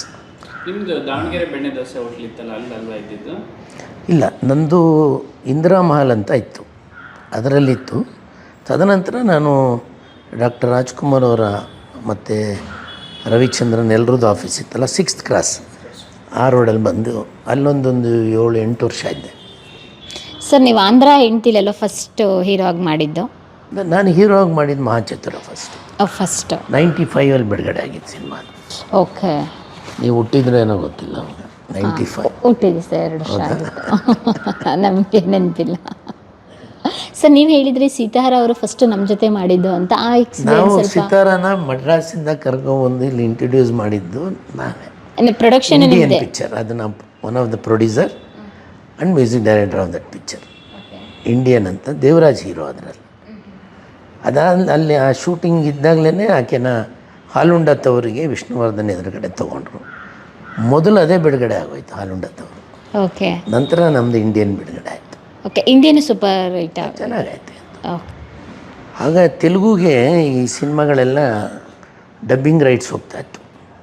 ನಾವು ಅವು ವೀರಪ್ಪ ಮೊಯ್ಲಿ ಮುಖ್ಯಮಂತ್ರಿ ಆಗಿದ್ದು ಚೆನ್ನಾಗಿ ನೆನಪಿದೆ. ನಾವು ಬೆಂಗಳೂರು ಪ್ಯಾಲೇಸಲ್ಲಿ ಪೂಜೆ ಮಾಡಿದ್ದು. ಆ ಪೂಜೆ ನಾವು ಮುಹೂರ್ತದ ದಿನವೇ ಬಂದು ಒಬ್ಬರು ತೆಲುಗವರು ಅಡ್ವಾನ್ಸ್ ಕೊಟ್ಟು ತೆಲುಗುಗೆ ಡಬ್ಬಿಂಗ್ ರೈಟ್ಸ್ ತೊಗೊಂಡಿದ್ರು. ಆವಾಗ ಬೇರೆ ಥರ ಇತ್ತು. ಸರ್ ನೀವು ಪೊಲೀಸ್ ಸ್ಟೋರೀಸ್ ಸಿನಿಮಾ ಮಾಡ್ತಿರೋದು ರೈಟರ್? ಅದರಲ್ಲಿ ಒಂದು ರಿಯಲ್ ಇನ್ಸಿಡೆಂಟ್ ತೊಗೊಂಡು ನಾನು ಪೊಲೀಸ್ ಆಫೀಸರ್ಸ್ ಅಂತ ಮಾಡಿದ್ದೆ. ಏನು ಸರ್? ನೆನಪಿದೆಯಲ್ಲ ನಿಮಗದು? ಒಂದು ಫಾರಿನಿಂದ ಒಂದು ಪೇರ್ ಬಂದಿರ್ತಾರೆ, ಅವರೆಲ್ಲೋ ಒಂದು ಕಾಟನ್ ಪೇಟಲ್ಲಿ ಒಂದು ಲಾಡ್ಜಲ್ಲಿ ಇಳ್ಕೊಂಡಿರ್ತಾರೆ. ಆ ಹುಡುಗನಿಗೆ ಯಾರೋ ಒಬ್ಬ ಡ್ರಗ್ಸ್ ಕೊಡಿಸ್ತೀನಿ ಅಂತ ಕರ್ಕೊಂಡೋಗಿ ಕೊಡೋಕ್ಕಾಗದೆ ಅವನನ್ನು ಮರ್ಡರ್ ಮಾಡ್ತಾರೆ ಒಂದು ಕಡೆ. ಅದೇ ಸಂದರ್ಭದಲ್ಲಿ ಆ ಹುಡುಗಿನ ಒಬ್ಬ ಆಟೋದವನು ಕರ್ಕೊಂಡೋಗಿ ರೇಪ್ ಮಾಡ್ತಾನೆ. ಅದು ಭಾಳ ಸೆನ್ಸೇಷನಲ್ ಇದು. ಅದು ಅದನ್ನು ತೊಗೊಂಡು ನಾನು ಪೊಲೀಸ್ ಆಫೀಸರ್ಸ್ ಅಂತ ಒಂದು ಸಿನಿಮಾ ಮಾಡಿದ್ದೆ. ರಿಯಲ್ ಆಗಿ ನಡೆದಿದೆ ಹೌದು. ಆ ಕಾಟನ್ಪೇಟೆ ಡೆಡ್ ಎಂಡ್ ನಿಮಗೆ ಅಲ್ಲೊಂದು ಚರ್ಚ್ ಇದೆ, ಕಾರ್ನರಲ್ಲಿ ಇದ್ದಂಥ ಬಂಕ್, ಆ ಪೆಟ್ರೋಲ್ ಬಂಕಲ್ಲಿ ಆ ಹುಡುಗನ ಮರ್ಡರ್ ಆಗಿತ್ತು. ಅಲ್ಲಿಂದ ಒಂದು ಸ್ವಲ್ಪ ದೂರ ಹೋದಾಗ ಆ ಹುಡುಗಿಗೇನೋ ಹೊಟ್ಟೆ ನೋವು ಅಂಥೇಳಿ ನಾನು ರೂಮಲ್ಲಿ ಇರ್ತೀನಿ ನೀನು ಬಾ ಅಂಥೇಳಿ ಬಿಟ್ಟು ಹೋಗಿದ್ದ. ಅಲ್ಲಿಗೆ ಯಾರೋ ಒಬ್ಬ ಆಟೋದವನು ಹಚ್ಕೊಂಡೋಗಿ ಅವಳನ್ನು RR ನಗರದ ಹತ್ರ ಕರ್ಕೊಂಡೋಗಿ ಅಲ್ಲಿ ರೇಪ್ ಮಾಡಿ. ಈ ಸಿನಿಮಾ ಬಿಡುಗಡೆ ಆಗಿರೋದು 2002ರಲ್ಲಿ. ಅವಾಗಲೇ ಇಷ್ಟೆಲ್ಲ ಬೆಂಗಳೂರಲ್ಲಿ ರೇಪ್ ಎಲ್ಲ ನಡೀತಾ ಇತ್ತಾ? ಮೊದಲಿಂದನೂ ಇದೆ ಬೆಂಗಳೂರಿನಲ್ಲಿ, ಯಾವಾಗಿಲ್ಲ ಹೇಳಿ ಅಲ್ವಾ? ಕಾಲಘಟ್ಟದಲ್ಲಿ ಬೇಕಾದಷ್ಟು ಆಗೋದು. ಈಗ ಬೆಂಗಳೂರಿನಲ್ಲಿ ನೋಡಿ, ನಾನು ಈ ಭಾಗದಲ್ಲಿದ್ದೆ, ಇಲ್ಲಿ ಕನ್ನಡಿಗರೇ ಕಡಿಮೆ, 20-25% ಇರ್ಬೋದು. 75% ಎಲ್ಲ ಹೊರಗಿನವ್ರೆ. ಕನ್ನಡ ಬಂದರೂ ಮಾತಾಡಲ್ಲ. ನಮ್ಮ ಕನ್ನಡಿಗರೇ ಮಾತಾಡಲ್ಲ, ಇನ್ನೂ ಹೊರಗಿನವರು ಕನ್ನಡ ಮಾತಾಡ್ತಾರೆ. ಹಾಗೆ ಈಗೆಲ್ಲ ಹೊರಗಿಂದ ಬಂದವ್ರಿಗೆ ಇಲ್ಲಿ ತಾವು ಜೀವನ ರೂಪಿಸ್ಕೋಬೇಕು. ಬೆಂಗಳೂರು ನಗರದಲ್ಲಿ ಎಲ್ಲೋ ಬಂದು ಹೇಗೋ ಒಂದು ಜೀವನ ಆಗೋಗುತ್ತೆ. ಅವ್ರಿಗೆ ಯಾವ ಬದ್ಧತೆಗಳಿಲ್ಲ, ಅವ್ರಿಗೆ ಹಣ ಮಾಡಬೇಕಷ್ಟೆ. ಅದು ನಡೀತಿದೆ. ಸರ್ ನೀವೇನು ಸೀರಿಯಲ್ ಕಡೆ ಹೋಗ್ನಿಲ್ವಾ ಸರ್? ಸೀರಿಯಲಲ್ಲಿ ಮಾಡಿದ್ದೆ ನಾನು ಹಿಂದೆ ಸೀರಿಯಲ್. ಮಾಡಲಿಲ್ವಾ ಸರ್? ಡೈರೆಕ್ಟರ್ ಅಥವಾ ಡೈರೆಕ್ಷನ್ ಏನು ಮಾಡಲಿಲ್ವಾ? ಪ್ರೊಡ್ಯೂಸ್ ತಾಯಿ ಅಂತ ಒಂದು ಬಹಳ ಫೇಮಸ್ ಸೀರಿಯಲ್ ನಾನು ಮಾಡಿದ್ದೆ ದೂರದರ್ಶನಕ್ಕೆ. ಓಕೆ. Direction production? ನಾನು ಮೇಯ್ನ್ ಕ್ಯಾರೆಕ್ಟರ್ ನಾನೇ. I was the hero, I was a producer. ಅವಾಗ ನಮ್ಮ ಸ್ಟುಡಿಯೋನಲ್ಲೇ ಇತ್ತು, ನಮ್ಮದೇ ಎಡಿಟಿಂಗು, ಕ್ಯಾಮ್ರಾ ಎಲ್ಲ ಸೆಟಪ್ ಇತ್ತು ನಮ್ಮದು. ಸೀರಿಯಲ್ ಅಂದರೆ ಟೆಲಿ ಸೀರಿಯಲ್ ಥರ ಬರ್ತಿತ್ತಲ್ಲ, ಒಂದೊಂದು 2 ಎಪಿಸೋಡ್ ಆ ಥರದ? ಅಲ್ಲ, ಅದು ಸೀರಿಯಲ್ ಸರ್, ಮೆಗಾ ಸೀರಿಯಲ್ ಥರ ಹೋಯ್ತು ನಮ್ಮದು. 13 ಎಪಿಸೋಡ್ ಮೊದಲು ಮಾಡಿದೆ, ಚೆನ್ನಾಗಿದೆ ಅಂತ ಹಾಗೆ ಒಂದಷ್ಟು ಮುಂದುವರಿತದು. ಆಮೇಲೆ ಸ್ವಲ್ಪ ದೂರದರ್ಶನಕ್ಕೆ ಉದಯ ಎಲ್ಲ ಬಂದು ಒಂದಷ್ಟು ಫೇಮಸ್ ಆಯಿತು. ಇದು ಸ್ವಲ್ಪ ಹಿಂದಕ್ಕೆ ಹೋಯ್ತಲ್ಲ, ನಮಗೂ ಏನಂತ ವರ್ಕೌಟ್ ಆಗಲಿಲ್ಲ ಅಂತ ಬಿಟ್ಟೆ. ಅವಾಗೆಲ್ಲ 10-13 ಸಂಚಿಕೆಗಳಲ್ಲಿ ಒಂದು ಟೆಲಿ ಸೀರಿಯಲ್ ಮುಗಿದೋಗ್ಬಿಡೋದು. ನಿಜ. ಸರ್ ಇವಾಗ ಮಗನಿಗೆ ಯಾವುದು ಪ್ರೊಡ್ಯೂಸ್ ಮಾಡ್ತಾ ಇಲ್ವಾ ಸರ್ ಸಿನಿಮಾ? ಪ್ರೊಡ್ಯೂಸ್ ಅಂತ ಏನಿಲ್ಲ, ನಾವೀಗ ಒಳ್ಳೊಳ್ಳೆ ಕಥೆಗಳನ್ನು ಒಂದು ಸ್ವಲ್ಪ ಅವಾರ್ಡ್ಗಳಿಗೆ ಅದರ ಈ ಥರ ಮಾಡಬೇಕು ಅಂತೇಳಿ ಈಗ ಒಂದು ಮಾಡಿರೋದು ನಮ್ಮ ಕಾದಂಬರಿಯನ್ನೇ ಆಧಾರಣೆ ಮಾಡಿದ್ದೀವಿ. ಅದನ್ನು ಮಯೂರೇ ಮೇಯ್ನ್ ಕ್ಯಾರೆಕ್ಟರ್ ಮಾಡಿದ್ದಾರೆ. ಭಾಳ ವಿಭಿನ್ನವಾಗಿ ಮಾಡಿದ್ದು, ತುಂಬ ಚೆನ್ನಾಗಿ ಮಾಡಿದ. ನಾನು ಡೈರೆಕ್ಟ್ ಮಾಡಿದ್ದೀನಿ ಸಿನಿಮಾ, ಪ್ರೊಡ್ಯೂಸರ್ ಡೈರೆಕ್ಟರ್ ನಾನು. ನಮ್ಮ ಮೀಡಿಯಾ ಇಂಟರ್ನ್ಯಾಷನಲ್ ಸಂಸ್ಥೆ ಅಂತ ಆಗಿದೆ. 1-2 ಸಿನಿಮಾ ಮಾಡ್ತಾ ಇರ್ತೀವಿ. ಈಗ ಏನೋ ಒಂದು ಪ್ಲ್ಯಾನ್ ಮಾಡಿ ನಮ್ಮದೇ ಅದು ಸಂಸ್ಥೆನ ಒಂದು ಭಾಳ ದೊಡ್ಡದಾಗಿ ಕಟ್ಟಿ ಅದನ್ನು ಬೇರೆ ಒಂದು ಹೊಸ ಆಯಾಮದಲ್ಲಿ ಸಿನಿಮಾಗಳನ್ನು ಬಿಡುಗಡೆ ಮಾಡಬೇಕು ಅಂತ ಒಂದು ಚಿಂತನೆ ಇದೆ. ಸರ್ ಇವಾಗ ಮತ್ತು ನಿಮ್ಮ ಒಡನಾಟ ಹೇಗೆ ಸರ್? ಯಾರು? ಫಸ್ಟ್ ಸಿನಿಮಾಗೆ ನೀವು ಇಂಡಿಯನ್ಗೆ ಹಾಕೊಂಡ್ರಿ ಅಂತ ಯಾರು? ಅಂದರೆ ನಿಮ್ಮ ಫಸ್ಟ್ ಸಿನಿಮಾಗೆ Devaraju was A very famous hero ಆ ಕಾಲದಲ್ಲಿ. ತುಂಬ ಸಂಬಂಧ ನಿಮ್ಮ ಅವರ ನಡುವೆ ಚೆನ್ನಾಗಿದೆ, ನಮಗೇನು ಯಾವುದೂ ಆ ಥರದ್ದೇನು ತೊಂದರೆ. Is A good man. ನಮ್ಮ ಸಿನಿಮಾಗೆ ಏನು ರೆಮ್ಯುನರೇಷನ್ ಕೇಳಿದ್ದು ಕೊಟ್ಟಿದ್ದು, ಆ್ಯಕ್ಟ್ ಮಾಡಿದ್ದು. ಹೇಗೆ ಶುರು ಆಯಿತು ಸರ್ ನಿಮ್ಮ ಫ್ರೆಂಡ್ಶಿಪ್? ಫ್ರೆಂಡ್ಶಿಪ್ ಏನು ಬೇಕಿಲ್ಲ ಸರ್. ಸಿನಿಮಾ ನಿಮ್ಮದು ದುಡ್ಡಿದ್ರೆ ಸಿನಿಮಾ ಮಾಡಿ, ಅವ್ರೇನು ಕೇಳ್ತಾರೆ ಸಂಭಾವನೆ ಕೊಟ್ಟರೆ ಆ್ಯಕ್ಟ್ ಮಾಡಿ ಹೋಗ್ತಾರೆ. ನನಗೂ ನೀವೇನೋ ಕರೀರಿ, ನಾನು ಬಂದು ಆ್ಯಕ್ಟ್ ಮಾಡಿ ಹೋಗ್ತೀನಿ ದುಡ್ಡು ಇಸ್ಕೊಂಡು. ಆ ಕಾಲದ ಇವಾಗೆಲ್ಲ ಹೀರೋಗಳಿಗೆ ಅದಕ್ಕೇನು ಸ್ನೇಹ ವಿಶ್ವಾಸ ಏನು ಬೇಕಾಗಿಲ್ಲ, ಬಟ್ ಒಳ್ಳೆಯ ಒಂದು ಗೆಳೆತನ ಇಟ್ಕೋಬೇಕು. ಬಟ್ ಈ was A very good gentleman Devaraj. ಆ ಕಾಲದಲ್ಲೂ ಒಳ್ಳೆಯ ವ್ಯಕ್ತಿ, ಭಾಳ ನಿಷ್ಠೆಯಿಂದ ಕೆಲಸ ಮಾಡೋರು. ಅವ್ರು ಏನು ಒಪ್ಕೊಂಡಿದ್ರೆ ಅದಕ್ಕೆ ಬದ್ಧತೆ ಇತ್ತು ಅವ್ರಿಗೆ. ಹಾಗೆಯೇ ಎಲ್ಲ ನಟರಲ್ಲೂ ಆ ಬದ್ಧತೆ ಇತ್ತು. ಈಗ ಅನಂತ್ನಾಗು ನನ್ನ ಜೊತೆ ಆಂಧ್ರ ಹೆಂಡ್ತಿನಲ್ಲಿ ಮಾಡಿದಾಗ, ಆಮೇಲೆ ನಾನೊಬ್ಬ ಹೊಸ ಇರುವಾಗ ಅಷ್ಟು ದೊಡ್ಡ ಎತ್ತರದಲ್ಲಿ ಬೆಳೆದಂಥ ರಮ್ಯಾ ಕೃಷ್ಣ ಅಂತ ನಟಿ ನನ್ನಂಥ ಹೊಸಬನ ಜೊತೆನೂ ಆ್ಯಕ್ಟ್ ಮಾಡಿದ್ರು. ಅವ್ರಿಗೆ ಆ ಬದ್ಧತೆ ಇರ್ತಿತ್ತು. ತಾವೇನು ಸಂಭಾವನೆ ಪಡ್ಕೋತೀವಿ, ನಾನೇನು ಪಾತ್ರನ ಮಾಡ್ತಿದ್ದೀನಿ, ಅದಕ್ಕೆ ನಾನು ಎಷ್ಟು ಗೌರವ ಸಲ್ಲಿಸಬೇಕು ಅನ್ನೋದನ್ನು ನೋಡಿ. ಅನಂತ್ನಾಗ್ ಅವರು ನೀವು ಡೈಲಾಗ್ ಕೊಟ್ಬಿಡಿ, ಅವರಾಗಿ ಕರೀತಾರೆ ಹುಡುಗನ, ಅಸಿಸ್ಟೆಂಟ್ ಹುಡುಗ ಯಾರಪ್ಪ ಡೈಲಾಗ್ ಶೀಟ್ ತೊಗೊಂಡು ಅದರಲ್ಲೇ ಅವರು ಇಂಪ್ರೂವ್ ಮಾಡಿ ಇನ್ನೂ ಬೆಟರ್ಮೆಂಟ್ ಮಾಡಿ ಅದನ್ನು ನೋಡಿ, ಡೈರೆಕ್ಟರ್ ಹಿಂಗೆ ಮಾಡ್ಬೋದಾ, ಇದು ಹಿಂಗಿರುತ್ತಲ್ವ, ಚೆನ್ನಾಗಿರುತ್ತಲ್ವ ಅಂತ ಹೇಳೋದನ್ನ ಕಣ್ಣಾರೆ ಕಂಡಿದ್ದೀನಿ. ನಮ್ಮ ಸಿನಿಮಾಲೇ ಮಾಡಿದ್ದಾರೆ. ಸೊ ಹಾಗೆ ಆಗ ಬದ್ಧತೆ ಇತ್ತು. ಈಗೇನಾಗಿದೆ, ಏನು ಬಂದ ತಕ್ಷಣ ಏನೋ ಪಾತ್ರ ಹೇಳ್ತಾರೆ, ಪಟ ಮಾಡಬೇಕು, ಬೇಗ ಮಾಡಬೇಕು, ಹೋಗ್ತಾ ಇರಬೇಕು. ಎಷ್ಟಿತ್ತು ಸರ್ ಅವಾಗೆಲ್ಲ ಹೀರೋಗಳಿಗೆಲ್ಲ ರೆಮ್ಯುನರೇಷನ್, ಹೀರೋಯಿನ್ಗೆಲ್ಲ? ಅದನ್ನೆಲ್ಲ ನಾವು ಹೇಳಬಾರ್ದು, ಯಾಕಂದರೆ ಅವಾಗ ಇವಾಗ ಯಾವ ರೀತಿ ಅದನ್ನು ತೋರಿಸ್ಕೊಂಡಿರ್ತಾರೆ ನಮಗೆ ಗೊತ್ತಿಲ್ಲ. ಅಂದರೆ ಇವಾಗ ಮಾತಿತ್ತಿರ ಕೋಟಿ ಅಂತಲೇ ಹೇಳ್ತಾರಲ್ಲ, ಅದಕ್ಕೆ ಕೇಳಿದೆ ಸರ್. ನಮ್ಮ ಸಿನಿಮಾದಲ್ಲಿ ಸೊನ್ನೆಗಳನ್ನು ಹಾಕ್ಕೊಳ್ಳೋದು ಸಹಜ. ಸುಮ್ಮನೆ ನಮಗೆ 5 ಕೋಟಿ ಬಂದಿರೋದು 50 ಕೋಟಿ ಬಂದಿದೆ ಅನ್ನೋದು ಅವೆಲ್ಲ ಒಂದು ಸುಮ್ಮನೆ ಬೂಸ್ಟ್ ಮಾಡಿಕೊಂಡು ಅವ್ರವ್ರು ಇದನ್ನು ಅಪ್ ಮಾಡ್ಕೊಳ್ಳೋಕ್ಕೆ ಮಾಡೋದು. ನಿಮ್ಗೆಲ್ರಿಗೂ ಗೊತ್ತಿರೋ ಸತ್ಯನೇ ಅದು. ಇಷ್ಟು ಬಂತು, ಅಷ್ಟು ಬಂತು, ಓಹೋ ಒಂದೇ ದಿನಕ್ಕೆ 55 ಕೋಟಿ ಬಂತು, 100 ಕೋಟಿ ಬಂತು, ಅವೆಲ್ಲ ಸುಳ್ಳು. ಅದನ್ನು ನೀವು ಕರೆಕ್ಟಾಗಿ ತೊಗೋಬೇಕು. ಆ ಸಿನಿಮಾದು ಅಂತ ನೀವು ಇನ್ಕಮ್ ಟ್ಯಾಕ್ಸ್ ರಿಟರ್ನ್ಸ್ ಕೇಳಬೇಕು, ಅದರಲ್ಲಿ ಬಂಡವಾಳ ಗೊತ್ತಾಗುತ್ತೆ. ಈ ಸಿನಿಮಾ ನಿಜವಾಗ್ಲೂ ಎಷ್ಟು ಬಂದಿದೆ ದುಡ್ಡು. ಮತ್ತು ಬಿ ಮಾಡೋಂಥದ್ದು, ಎ ಮಾಡೋಂಥದ್ದು ಇಂಥವೆಲ್ಲ ನಮ್ಮ ಸಿನಿಮಾ ರಂಗದಲ್ಲಿ ಇದೆ, ಇಲ್ಲ ಅಂತಿಲ್ಲ. ಎಲ್ಲರೂ ಪೂರ್ತಿಯಾಗಿ ವೈಟೇ ತೊಗೊಳ್ಳಲ್ಲ, ಬ್ಲ್ಯಾಕ್ ಆ್ಯಂಡ್ ವೈಟ್ ತೊಗೊಳ್ಳೋದಿತ್ತು. ಈಗಂತೂ ಎಲ್ಲರೂ ವೈಟೇ ತೊಗೋತಾರೆ, ಯಾಕಂದರೆ ಎಲ್ಲರಿಗೂ ಗೊತ್ತಾಗೋಗಿದೆ ಏನು ನಾನು ದುಡಿತೀನಿ, ಒಂದಷ್ಟು ಸರ್ಕಾರಕ್ಕೆ ದುಡ್ಡು ಕಟ್ಬಿಟ್ರೆ ನಮ್ಮ ದೇಶನೂ ಉದ್ಧಾರ ಆಗುತ್ತೆ, ನಾವು ಉದ್ಧಾರ ಆಗ್ಬೋದು ಅನ್ನೋದು ಗೊತ್ತಿದೆ ಜನಕ್ಕೆ. ಸರ್, ನಿಮ್ಮ ಶ್ರೀಮತಿ ಅವರ ಸಿನಿಮಾ ಬ್ಯಾಕ್ಗ್ರೌಂಡಿಂದ ಮೊದಲಿಂದನೂ ನಾವು ಆ ಥರ ಏನೂ ಇಲ್ಲ, ಎಂಟರ್ಟೈನ್ಮೆಂಟ್ ಇಂಡಸ್ಟ್ರಿಯಲ್ಲಿ ಏನು ಬರಲಿಲ್ಲ. She is A house wife. ನಿಮ್ಮದು ಹೇಗೆ ಸರ್ ಮದುವೆ ಆಗಿದ್ದು? ಲವ್ ಮದುವೆ ಮ್ಯಾರೇಜ್. ಕತೆ ಹೇಗೆ? It's A love marriage. ಅಷ್ಟು ಆಲ್ರೆಡಿ ನೀವು ಮದುವೆ ಆದಾಗ ಏನಾದರೂ ಸಿನಿಮಾ ಫೀಲ್ಡಿಗೆ ಬಂದಿದ್ರಾ ಅಥವಾ ಸಿಂಗಿಂಗ್ ಏನೋ? ಈಗೆಲ್ಲ ಒಂದು ಫೀಲ್ಡಲ್ಲೇ ನಾವು ಹಿಂಗೆ ಪರಿಚಯ ಆಗುತ್ತೆ, ಆಗೋಗಿರುತ್ತೆ. ಸರ್, ಇವಾಗ ಪ್ರೆಸೆಂಟ್ ಅಂತ ಹೇಳಿದರೆ ದರ್ಶನ್ ಕೇಸ್, ಅದ್ರ ಬಗ್ಗೆ ಏನು ಮಾತಾಡ್ತೀರಾ ಸರ್? ನೋಡಿ, ಈ ದರ್ಶನ್ ಕೇಸಲ್ಲಿ ಅದು ಏನೇನು ಕಾರಣ, ಅವ್ರಿಗೆ ಏನಕ್ಕೆ ಹಂಗೆ ಮಾಡಿಕೊಂಡು ನನಗೂ ಐ ವಾಸ್ ರಿಯಲಿ ವಂಡರ್. ಭಾಳ ದೊಡ್ಡ ಅಭಿಮಾನಿ ವೃಂದವನ್ನು ಪಡೆದಿರುವಂತಹ ಒಬ್ಬ ಮೇರು ನಟ ಯಾರೇ ಆಗಲಿ. ನಾನು ಕುಮಾರ್ ಬಂಗಾರಪ್ಪ ಅವರು ಒಂದು ಸಲ ಯಾವುದೋ ಒಂದು ಶೂಟಿಂಗಲ್ಲಿ ಬಿದ್ದು ಏಟ್ ಮಾಡ್ಕೊಂಡಿದ್ರು. ಒಂದು 20-25 ದಿನ ಶೂಟಿಂಗ್ ನಿಂತೋಯ್ತು ಅವ್ರು ಏಟ್ ಮಾಡ್ಕೊಂಡಾಗ. ಆಗ ನಾನು ಅವ್ರಿಗೆ ಹೇಳಿದ್ದೆ, ಸರ್ ನೋಡಿ, ನೀವು ಎಷ್ಟು ಎಚ್ಚರಿಕೆಯಿಂದ ಇರಬೇಕಂದ್ರೆ, ನಿಮ್ಮನ್ನು ನಂಬ್ಕೊಂಡು ಒಂದು ಕನಿಷ್ಠ ಒಂದು 100 ಸಂಸಾರ ಜೀವನ ಮಾಡ್ತಿರ್ತಾರೆ. ಇವಾಗ ಒಂದು 25 ದಿನ ನಾನೊಂದು ಸಿನಿಮಾಗೆ ಒಂದು ಟೀಮು ಸೆಟ್ಟಾಗಿದ್ದಾಗ ಇನ್ನೊಂದು ಸಿನಿಮಾ ಒಪ್ಕೊಳ್ಳೋಕ್ಕಾಗಲ್ಲ, ಕರೆಕ್ಟಾ? ಆವಾಗೇನಾಗುತ್ತೆ, ಮಾಡ್ತಿದ್ದಂಥ ತಂತ್ರಜ್ಞರಾಗಲಿ ಕಲಾವಿದರಾಗಲಿ ಹೀರೋ ಬಿದ್ದು ಕೈ ಮುರ್ಕೊಂಡಿದ್ದರಿಂದ ಸಿನಿಮಾ ಒಂದು 25 ದಿನ ನಿಂತೋಯ್ತಲ್ಲ. 25 ದಿನ ಅವ್ರನ್ನ ಕಾಪಾಡೋರು ಯಾರು? ಅವ್ರು ಇನ್ನೊಂದು ಸಿನಿಮಾನೂ ಒಪ್ಕೊಳ್ಳೋಂಗಿಲ್ಲ. ಈ ಸಿನಿಮಾ ಶುರು ಆಗ್ಬೇಕಂತ ಕಾಯಲೇಬೇಕು. ನಾನು ದರ್ಶನ್ಗೆ ಹೇಳೋದೊಬ್ಬ ಹಿರಿಯ ಸಹೋದರನ ರೀತಿಯಲ್ಲಿ ಏನಂದರೆ, ನೀವು ಏನು ಮಾಡ್ತೀರಾ, ನಿಮ್ಮಿದು ವೈಯಕ್ತಿಕ ಜೀವನ ನಮಗೆ ಯಾರಿಗೂ ಬೇಕಾಗಿಲ್ಲ. ಆದರೆ ನಿಮ್ಮನ್ನು ನಂಬ್ಕೊಂಡಿರೋಂಥ, ಈಗ ದರ್ಶನ್ದು ಒಂದು ಸಿನಿಮಾ ಆಗುತ್ತೆ ಅಂದರೆ ಆ ಸಿನಿಮಾದಲ್ಲಿ ತುಂಬ ಜನ ಕೆಲಸಗಾರರು ಇರ್ತಾರೆ. ತಂತ್ರಜ್ಞ ಕ್ಯಾಮ್ರಾಮ್ಯಾನ್ ಇರ್ತಾನೆ, ಮೇಕಪ್ ಮ್ಯಾನ್ ಇರ್ತಾನೆ, ಬೇರೆ ಬೇರೆ ನಟರು ಇರ್ತಾರೆ, ಊಟ ಬಡಿಸೋರು ಇರ್ತಾರೆ ಅಲ್ವಾ? ಹೆಚ್ಚು ಕಡಿಮೆ ಒಂದು 200-300 ಜನ ಅವ್ರನ್ನ ನಂಬ್ಕೊಂಡು ಜೀವನ ಮಾಡ್ತಿರ್ತಾರೆ. ಇವತ್ತು ಆಲ್ ಆಫ್ ಎ ಸಡನ್ ಇಲ್ವಾ ಪಾಪ ಅವ್ರಿಗೆ? ಅವ್ರದ್ದೊಂದು ಸಿನಿಮಾನೂ ನಿಂತೋಯ್ತು, ಆ ಪ್ರೊಡ್ಯೂಸರ್ ದುಡ್ಡು ಹಾಕ್ತವನ ಗತಿಯನ್ನು.